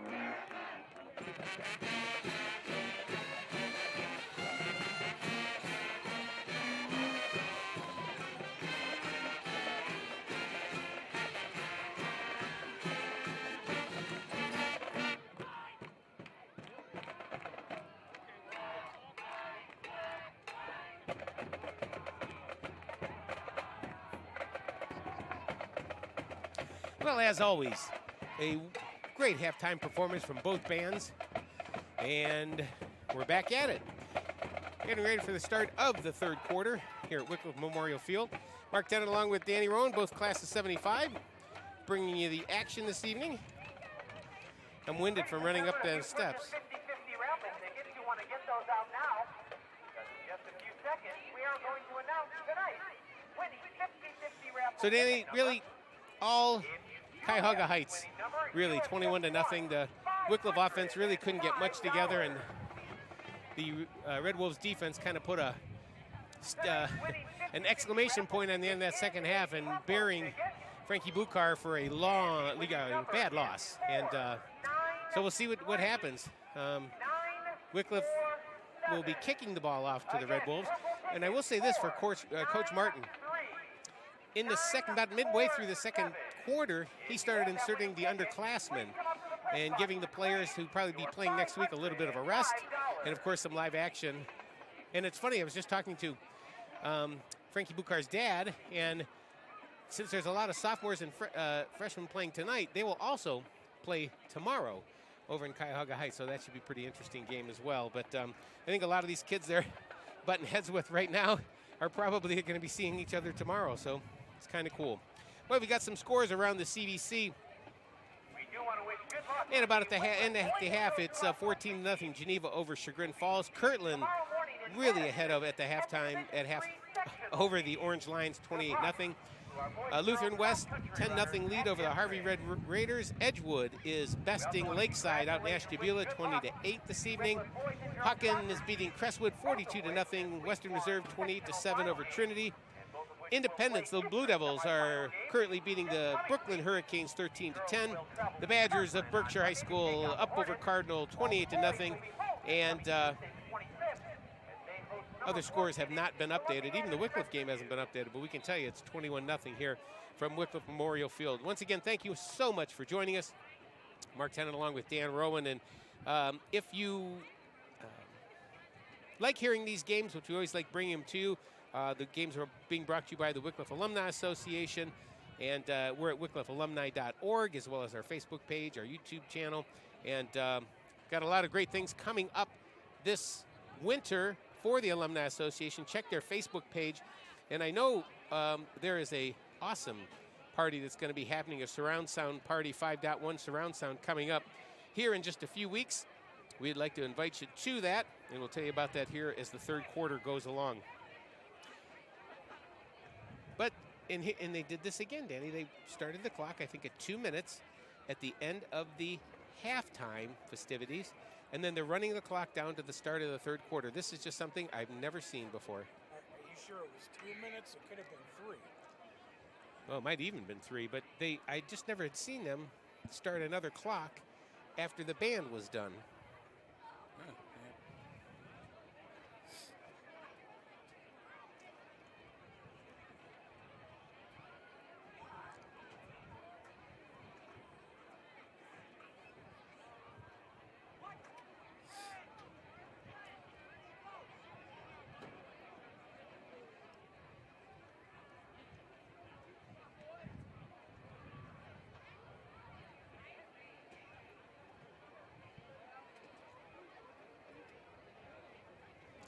So I guess while we've got a chance, we'll talk about what's happening on Saturday, November the 5th at Wickliffe INA. It's going to be a great night of awesome music. Give and Groove is what it's called. It's going to be a party, a dance experience of the 70s, and an immersive audio experience like you have never heard before. It'll be like hearing your favorite tunes all over again for the first time. We call her Deja Vu, and she will be on full display coming up on Saturday, November the 5th. Give and Groove, and it benefits the Wickliffe Family Resource Center, and everybody's invited. It's includes heavy hors d'oeuvres, 70s dress attire and courage. And again, Deja Vu will be the star of the show. She will be, again, you just cannot believe the music that you grew up to. And we're gonna play a lot of it that night, Saturday, November 5th at the INA Club, starting at 7, ending at 9. And as I said, it's like hearing your favorite tunes all over again for the first time. Her name is Deja Vu. We hope you'll join us. And you can find out more information on the Wickliffe Alumni Facebook page and probably over at wickliffealumni.org as well. So that goes again, Saturday, November the 5th, 7 o'clock, Wickliffe INA Hall. We'll probably be hearing some Steely Dan in that, I would think. Yeah, probably. I would say so. Number 56, Noah Wilson, kicking off for the Red Wolves. Back, Vince Gargiulo, I would imagine, is back there. Ralph Jackson is back there as well. He's here on the near side and getting ready to start this one. Approaches the ball. And the ball is going to go out of bounds. Kickoff goes out of bounds. And that's at about the, well, it actually went out of bounds about the 27, but Wickliffe will take over. Will take over from the 35, their own 35-yard line. So once again, after getting really waylaid on that last play of the first half, the Wickliffe offense back out onto the field. And Frankie Buchar will be trotting out. He looks like he's none the worse for wear as he gets into the huddle.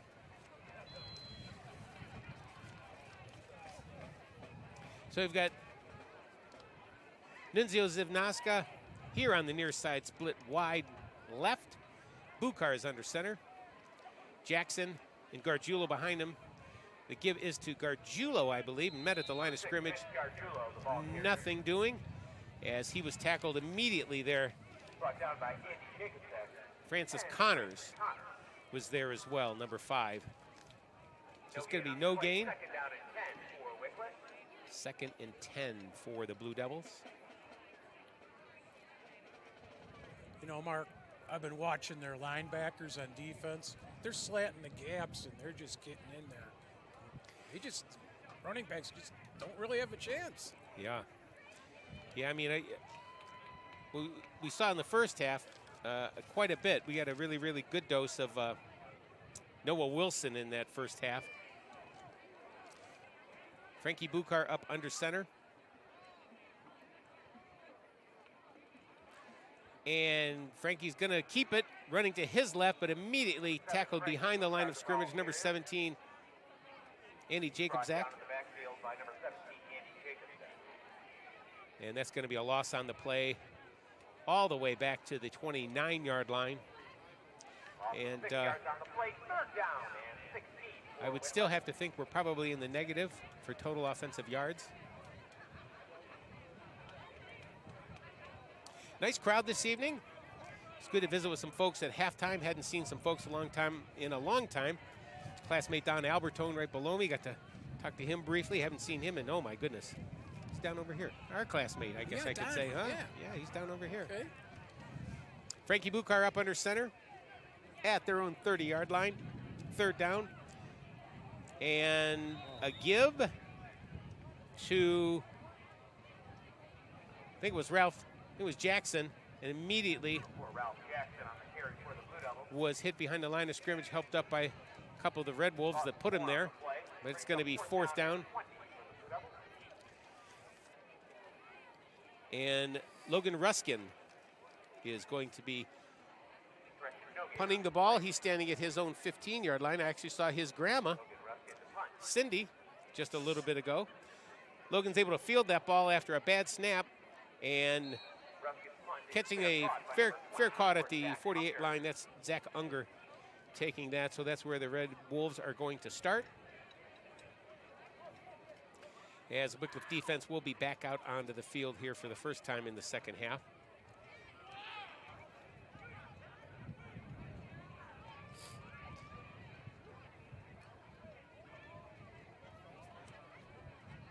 First down and 10 for Cuyahoga Heights. Red Wolves will begin at their own 47-yard line. And here come the Red Wolves. And it looks like quarterback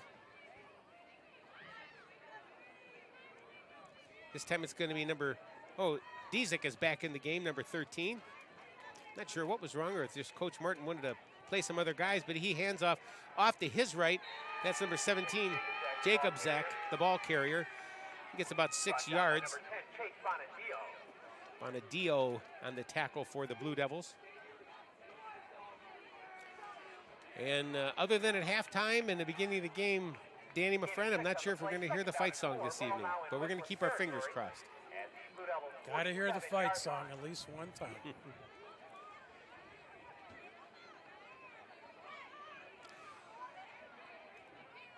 And Dzik brings up the Red Wolves in no hurry at all. Under center. And a handoff up the middle to Jacob Zach, who really just, he almost gets, he drove and close to that first down. Hit first by number 4, Ralph Jackson. Ralph Jackson, number 4, on the play for the Blue Devils. 3 yards on the play on the gain, and that will be a 3rd and 1.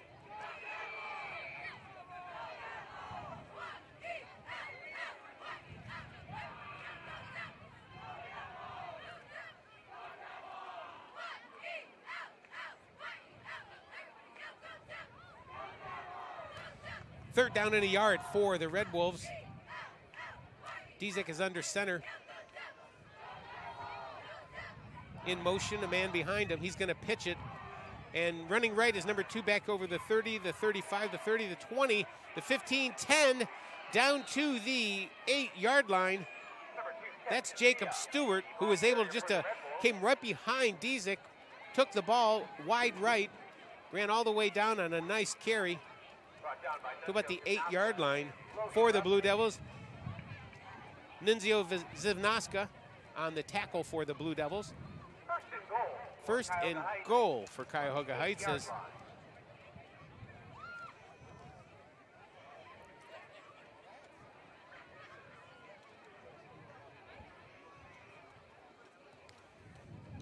Dzik in with the play from Coach Al Martin. 24, that's Zach Unger splitting out far wide left. Stewart in the slot, goes in motion, and he gets the pitch around the left side. He's at the 10, he's at the 5, and he's going to walk into the end zone for a touchdown for the Red Wolves. An 8-yard touchdown run by number 8, Jacob Stewart. That's going to put another 6 on the board for the Red Wolves. And if you're just joining us, so far it has been all Red Wolves. A couple of bright moments for the Blue Devils, but for the most part, it's just been tough with as good as this Cuyahoga Heights team is. And they're lining up for the extra point. Dzik will be holding the ball for kicker number 56, Noah Wilson. Kicking from the 10. Snap, spot, kick. It's good. So with 7:20 to go here in the third quarter, 28-0 in favor of the Cuyahoga Heights Red Wolves.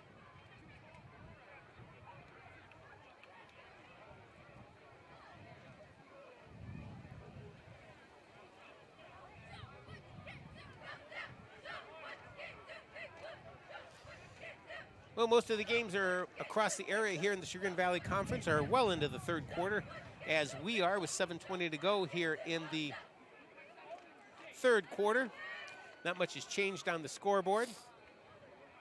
Last night of the regular season, well, the last Friday night, I should say, of the regular season, high school football here in the state of Ohio. Next week, the playoffs start, and this is when it gets fun. And the first 2 weeks are always a lot of fun because the weather usually cooperates. It's usually by that third or fourth week and you're getting down towards Thanksgiving or a couple of weeks before is when it really starts to get cold.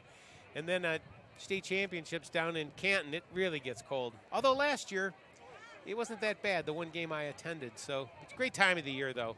Really, really great time of the year. Most coaches, when it comes around Thanksgiving time, they don't care about the weather. They're just so happy to be practicing on that day. playing, yep. Because the reward could be very good. Number 56, Noah Wilson, kicking off. Ralph Jackson, Vince Gargiulo. Lee Chase Bonadio is back there. Kick, and this is going to come down to, I believe this is Nunzio. Zivnaska out across the 25-yard line, gets up to about the 26-yard line, where number 10, Eddie Barrett, had a hand in getting him down. Along with number 51, Anthony Rocco. Anthony Rocco in there as well. So Anthony's the freshman and Angelo is the senior. So another Rocco we'll be seeing here for the next few years. And it's 1st and 10 for the Blue Devils. Frankie Buchar running out after getting the play from head coach Marsh Purcello. Wickliffe starting from their own 28-yard line.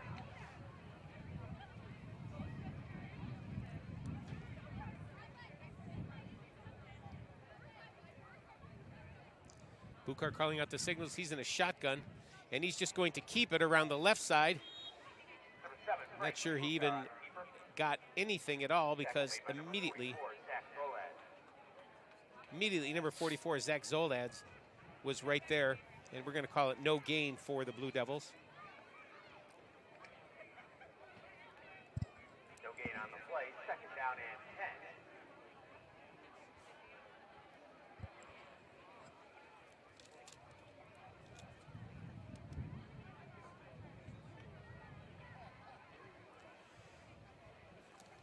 As the Blue Devils come out of the huddle, Frankie Buchar is going to line up in a shotgun, and he's got Logan Ruskin to his left.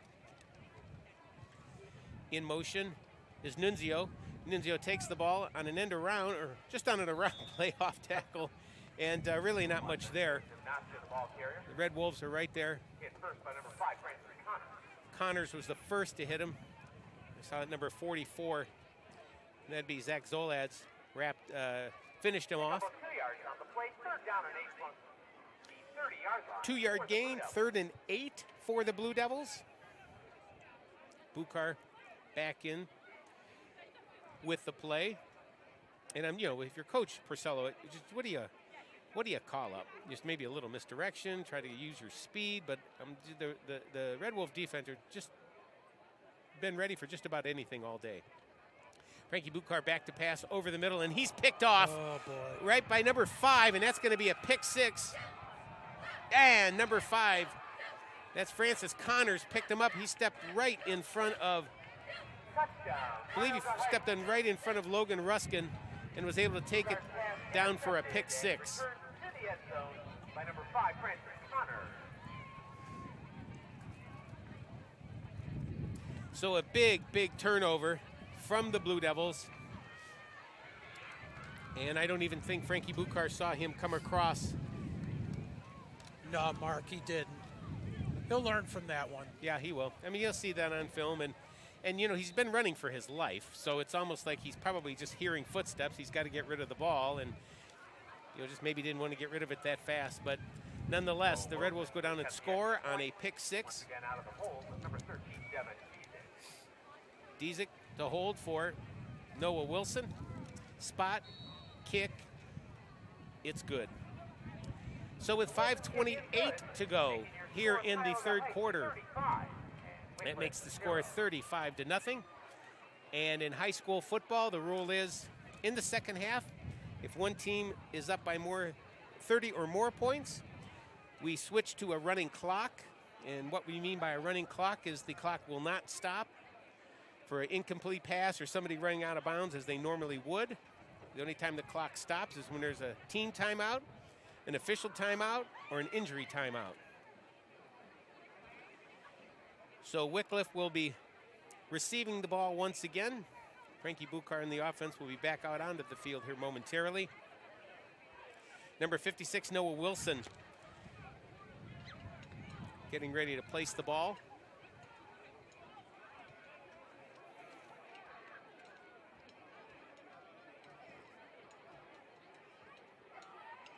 Maybe not. maybe past. And I'm going to call him past because it's hard to say Teeing up the Pastor ball for Kiewitz. Cuyahoga Heights, number 11, Michael Pastor Kevin. Pastor Kiewitz. Well, I like past. So we have a new kicker. And the kick. End over end kick coming down at about the 20. That's Nunzio Zivnaska. He's going to come here to the near side, cuts back up. He's at the 25, he's at the 26, makes it up to the 30-yard line where he's tackled by number 24, Zach Unger. And a nice return from Nunzio Zivnaska on that kickoff. So once again, first down and 10 for the Blue Devils on their own 30-yard line. Kickoff return for Nunzio Zivnaska. And the ref informing, I would imagine, Coach Porcello, that we're going to have a running clock once that clock starts. First and 10, Wickliffe from the Blue Devils' own 30-yard line. Frankie Bukar coming back into the huddle. Nunzio Zivnaska will be lining up here on the near side wide. He'll have Ralph Jackson in the backfield, as well as Vince Gargiulo off to his left. Frankie Bukar under center calling out signals. And he's going to give turnaround hand to Jackson off of left guard. And Ralph gets about 2 or 3 yards. We'll say 3 yards. A tough 3 for Ralph Jackson. Freshman, just impressive between him and number 2, Jimmy Feaster. Some up and coming young ones here in the Blue Devil organization, if you will.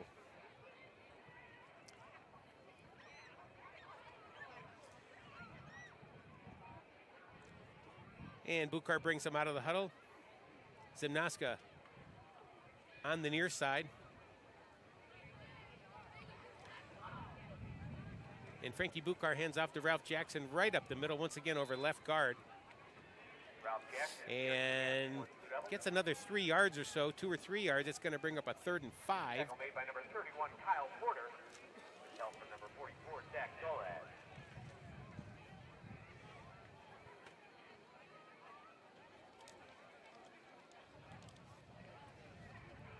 Gain of 3 on the play, 3rd down and 5. Ball spotted just across. Wickliffe 35. 3rd and 5, and pretty much the same formation. Frankie Bukar up under center. Jackson behind him in motion. Chase Bonadillo. He's going to come back across here to the near side and line up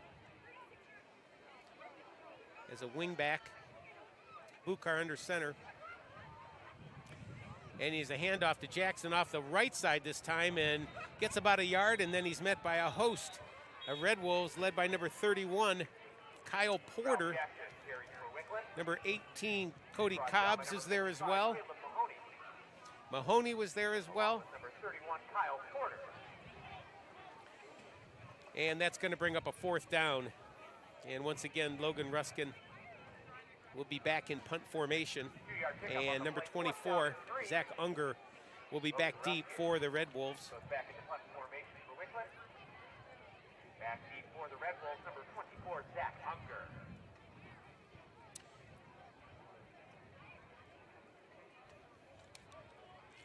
Ruskin standing at about his own 22-yard line. It's up over his head. He muffed the ball, tries to kick it straight up in the air.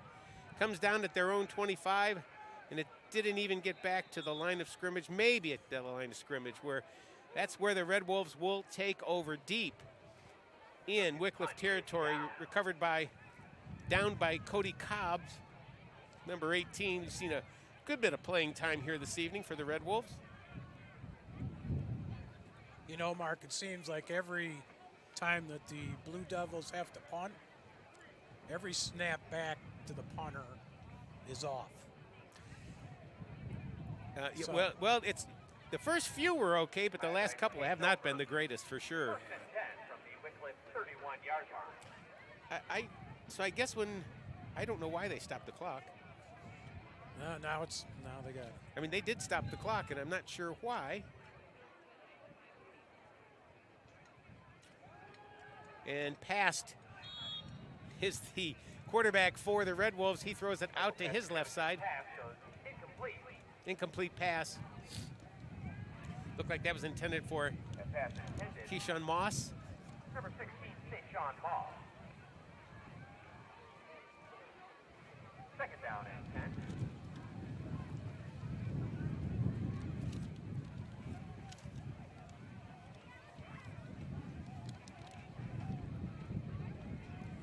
Pastor Kevitz under center. In motion, right up the middle, and I believe, not sure if that ball got onto the ground. I think it might have. I think Wickliffe is saying they got the ball. It looks like the ball came out. Wickliffe ball. It's Wickliffe ball. Play recovered by Wickliffe. I thought I saw when that runner went in, the ball came out, and I saw a bunch of blue jerseys jumping on it. On the fumble recovery for the Blue Devils. So I'm guessing, Danny, at a change of possession, they stop it, but I don't understand why they stopped the clock under a running clock at 35-0 between second and third down before. Yeah, that's. I'm just not sure why they did that. Wickliffe begins this possession first and 10 from its own 29-yard line. And now they started the clock back.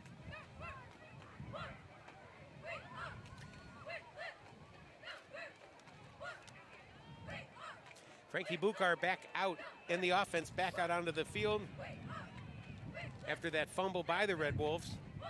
And I believe that was an underclassman that fumbled that ball. Coach Al Martin getting a good bit of playing time for his underclassmen this evening.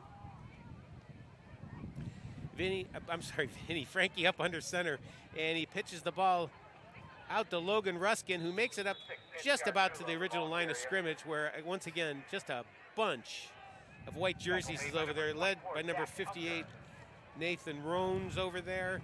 Zach Unger was over there. Cody Cobbs was over there.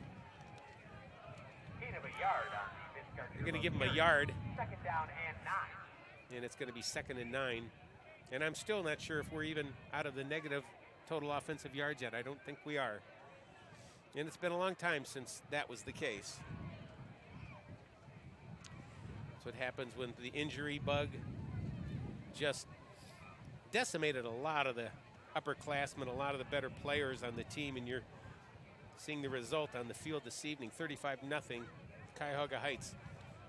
Frankie up under center, he takes it and just runs right up the gut.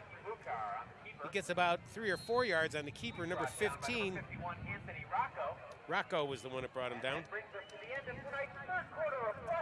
And that is the end of the third quarter.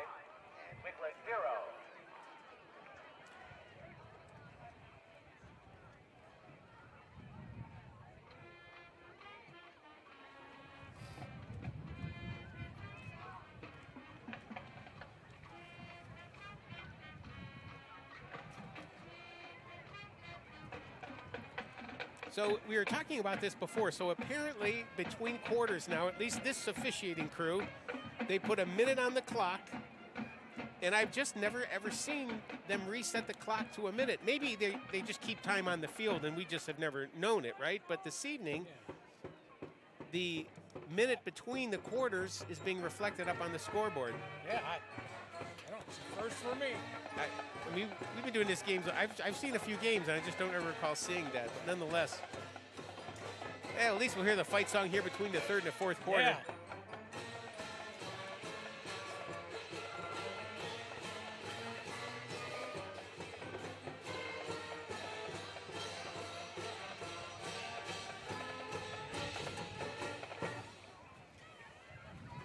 And that may be the last time a lot of those kids play that song, as tonight is the wraps everything up senior night. As we begin the fourth quarter, Wickliffe will have its third down and 6 from its own 33-yard line. 3rd and 6 from their own 33. Bukar up under center. Frankie gives, nope, fakes, turns, runs right, rolls out, and he hits number 10. And he's still on his feet at the 30, the 25, down to the 22-yard line.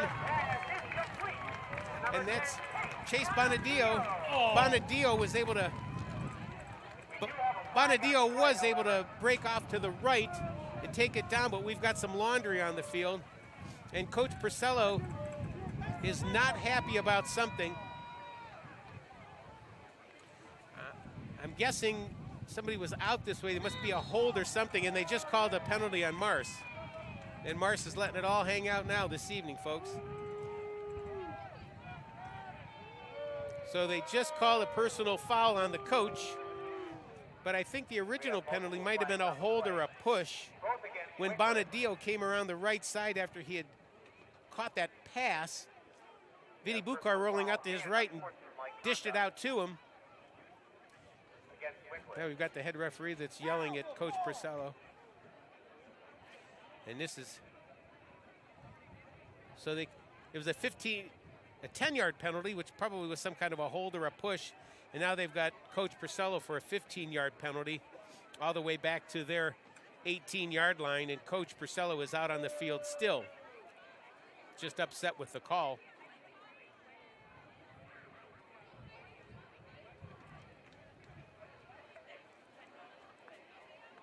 So now one of the referees coming over and talking to Coach Purcello.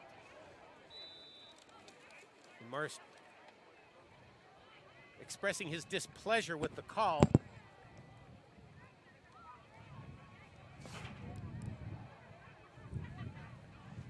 But he sends a play in with Frankie Bucar, so it's going to be third down and just a long way.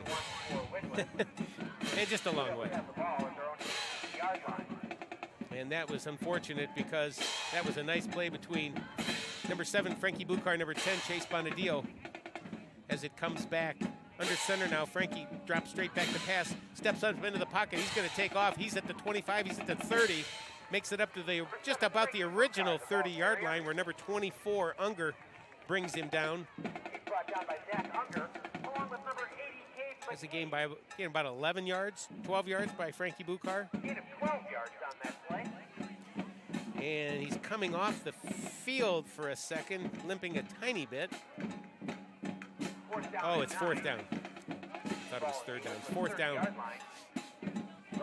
You're all right, Mark.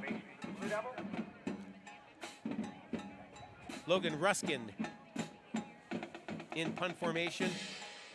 Back in for the Red Wolves, number 24, Zach Unger. Zach Unger, number 24, all night has been fielding punts for the Red Wolves. Kick, kind of an end-over-end kick, a little high.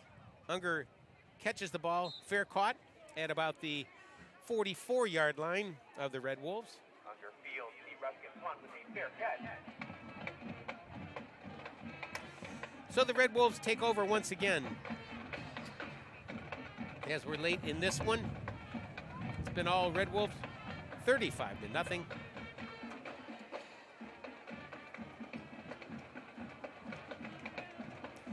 Well, we had some fireworks here just a minute ago where Frankie Bucar rolled to his right, hit Chase Bonadillo on a nice little pitch and catch. Bonadillo got all the way down to the 23-yard line of the Red Wolves. It's called back on a penalty, and then a personal conduct foul off the bench from Coach Purcello brought the ball back.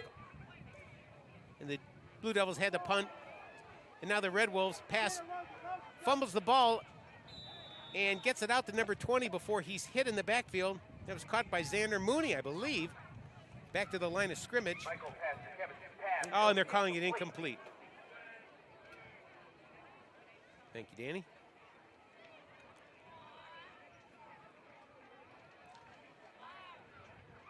It's going to bring up second down.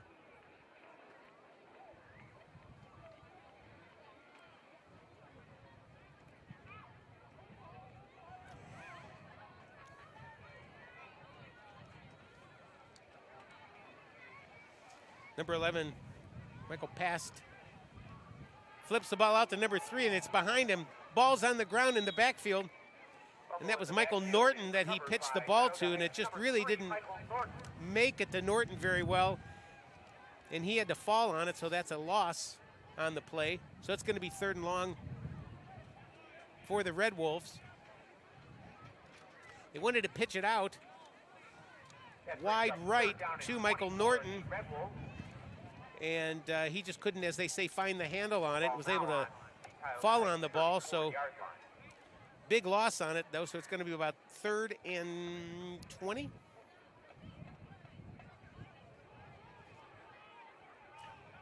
Number 80, Gabe McKay.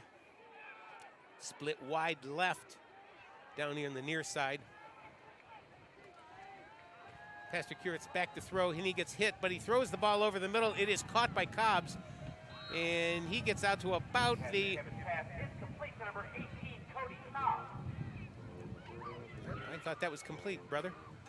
And he gets up to about the original line of scrimmage. Maybe he said complete. It almost sounded like Scott Tennant said incomplete. But it's still going to be 3rd and long. Fourth and long. And it looks like the Red Wolves are going to go for it. 7:34 left to go in this one.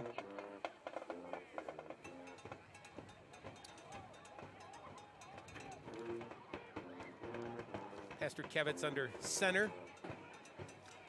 In motion, number 3, once again, that's Norton, who had to jump on the ball, but I think this time the Blue Devils came up with it. And they tried that exact same play, but here to the near side, Norton still couldn't get the handle on it. Gio Moppins having himself a game this evening. And he is a freshman. Another one of those freshmen that are starting for a lot of injured players for the Blue Devils, but first down, Wickliffe at the 35-yard line of the Red Wolves. Vinny Buchar. Wickliffe from the Cuyahoga Heights 35-yard line.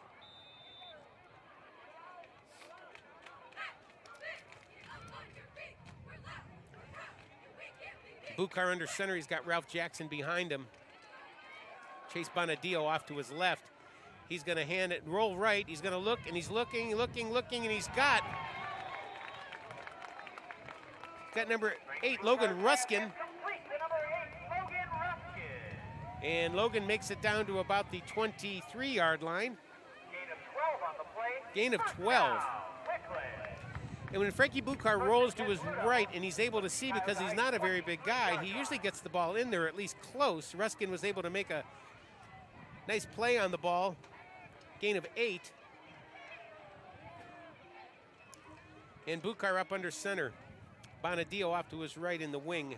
Frankie fumbles the ball, falls on it, recovers his own fumble, or a muff from the center to Buchar's hands.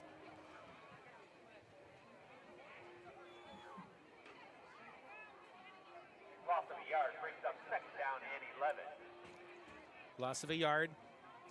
2nd and 11 for the Blue Devils. Evan Lindick out under the ball. Frankie Buchar up under center. Buchar looks, hands off, fakes it to Ralph Jackson off to his left, wants to throw and move to his left, but nothing doing once again as the Red Wolves just really sniff that one out. This time it's James Kleinsmith who gets Frankie Buchar behind the line of scrimmage. And that's going to be a loss of about 7 or 8 yards.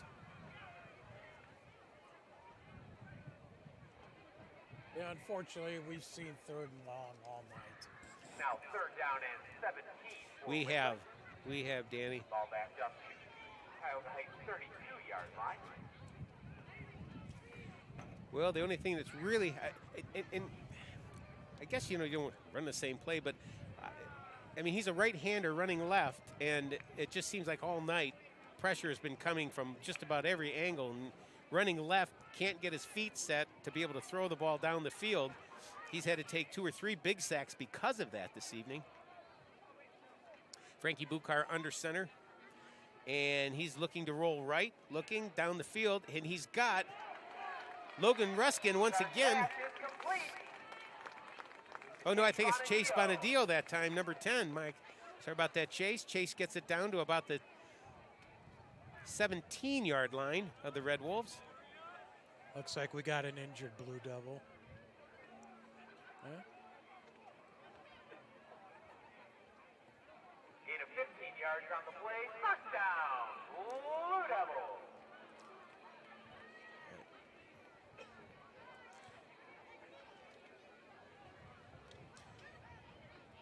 Buchar up under center, and I think you had just about the whole interior line, defensive line.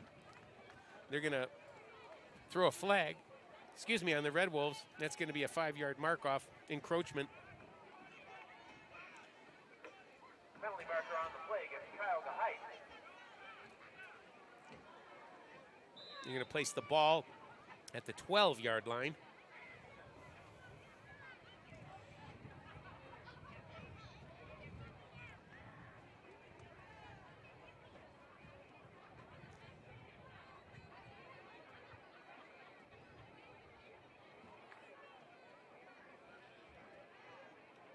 And it's going to be first down. Will officially be 1st and 10 from the 12-yard line. Bukar under center.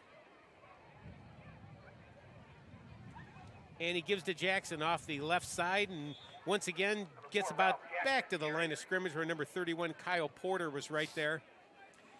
And I also think that number 31, Tackle made by number 31. oh, that's Kyle Porter. Yep. And number 19, James Kleinsmith. Kleinsmith's there as well. Gain of 2 yards. There's another underclassman that's getting some playing time. Kleinsmith, a sophomore linebacker. So in winding down here, the end of the 2022 campaign for your Blue Devils, Frankie Bukar out rolling right, steps up and not able to find anybody under pressure. And once again, number 19, James Kleinsmith, and number 70, Aiden Flynn, in on the tackle behind the line of scrimmage. It's going to bring up a 3rd down and 12. But, you know, Danny, that's about the only thing that's really worked this evening. It was Frankie Bukar rolling out right. If he's able to get the pass off, he can. He was able to try to step up a little bit. But it was just, by that time, he had 3 Red Wolves around him, and that was that.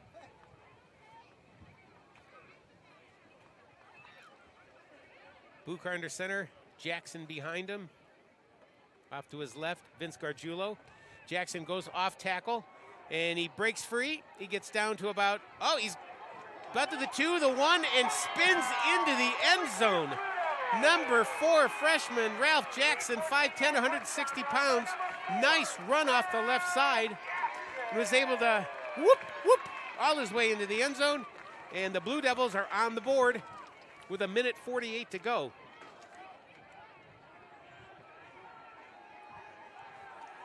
Looks like Eliza Wills will attempt the extra point. And we're going to see Eliza on this last game. For Wickliffe, number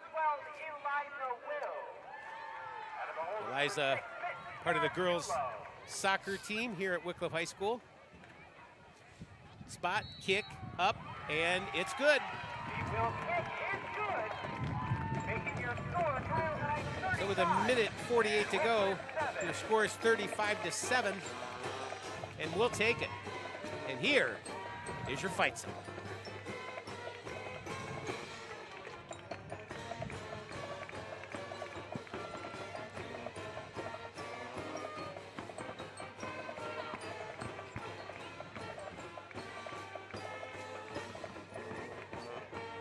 Oh, yeah.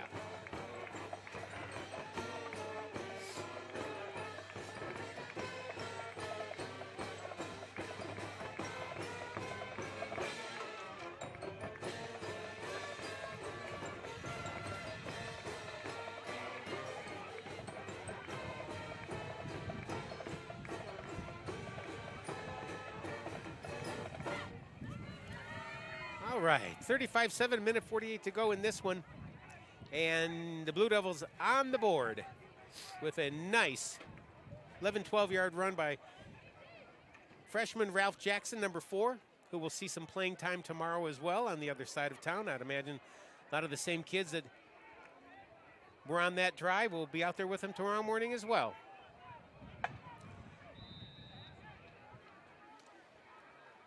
Gosh, it's been so long since Wickliffe kicked off. Number 1, Nunzio Zivnaska is going to be kicking off for the Blue Devils. Back deep. I would imagine Unger is back there. I can't see. I see number 9. Little pooch. Fletcher Sturgill is back there. And that was kind of a pooch that went out of bounds. Right in front of number 51, Anthony Rocco.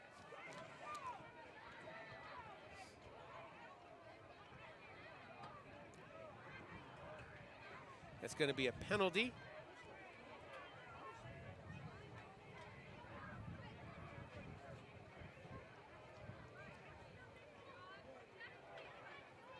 As they sort this thing out.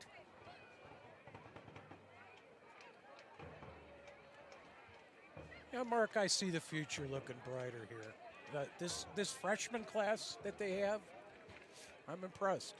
Well, you know, what's happened over the last couple of years, a lot of the upper class, they didn't play. There was 2 years where there was no middle school football. So it really, really hurt.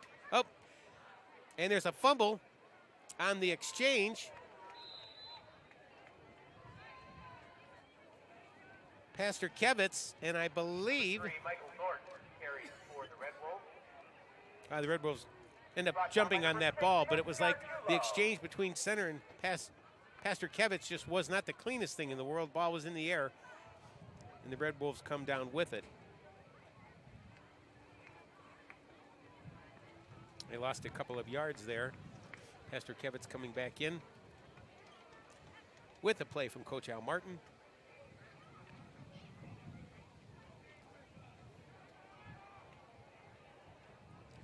And we're approaching 1 minute to go in this one.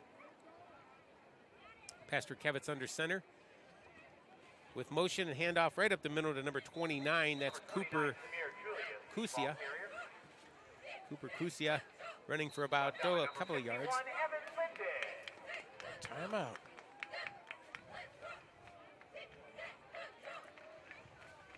Ladies and gentlemen, coming off the field for the final time as a Wickliffe Blue Devil, number 6, Vince Gargiulo.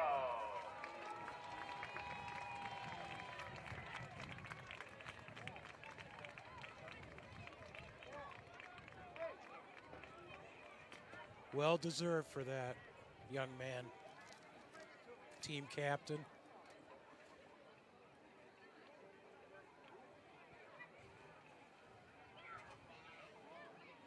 And he's provided some fun and entertainment for us Blue Devil fans over the last few years. Lots of hugs on the sideline.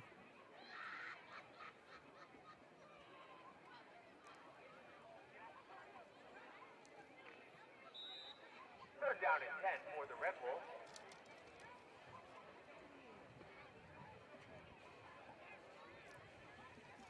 Third and 10, Pastor Kevitz under center. And misdirection, give on the right side to number 3. That's Norton. Norton gets down to almost the first down. Let's see where they spot the ball. By number 10, Chase Bonadillo brings him down, but not before he comes up about a yard shy of the first down. They're going to go for it. Fourth down. For Cuyahoga Heights. I doubt if they'll even run another Probably play. not even going to run another play, Yeah. as this one is going down to 10.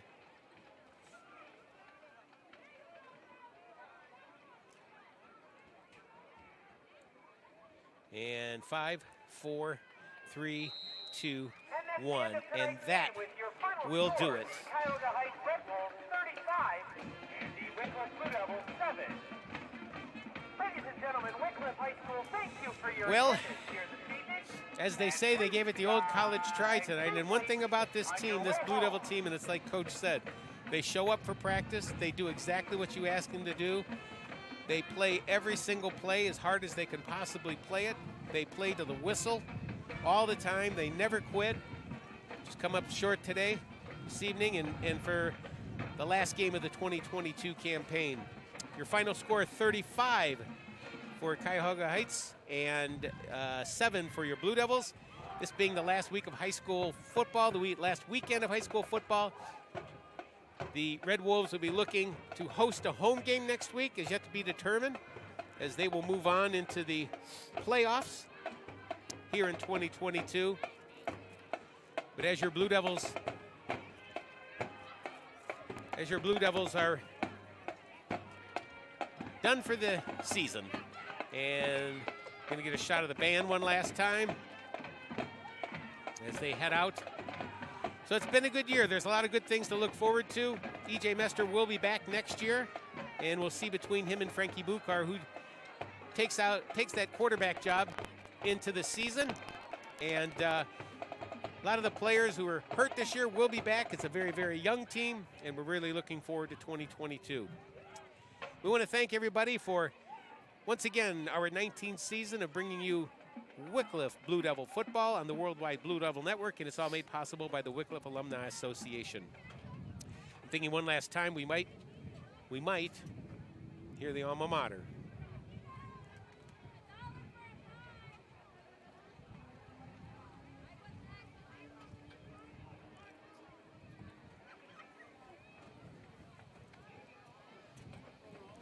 I think they're waiting for the football team to come down. Coach Brisello has the guys in the east end zone one final time here in the 2022 season.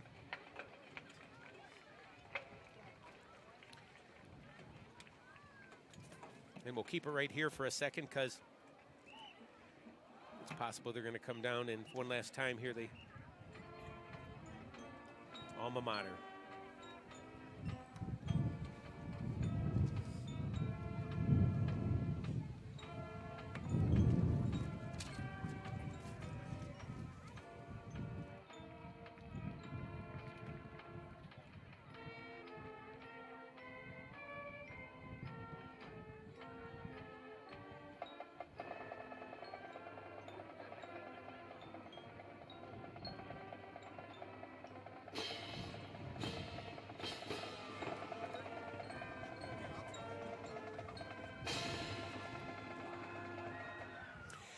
Well, that will do it, folks, for us this evening. Once again, thank you so much for joining us this season. We will be back with you, I'm sure, next August, Lord willing, and if the creek don't rise. And we'll be back to bring you the 2023 version of your Wickliffe Blue Devils. Once again, the final score tonight here from Wickliffe Memorial Field. The Cuyahoga Heights Red Wolves 35 and your Blue Devils 7. Danny Rowan, thanks so much, buddy. It was a pleasure. And I hope to see you next year as well. Oh, you will. And it doesn't matter, what kind of team they have or what their record is. It's always great to come back to the alma mater and just be a part of this. And well said. So everybody have a good night where you're at along the line. Once again, thank you so much for joining us, and we will see you in 2023.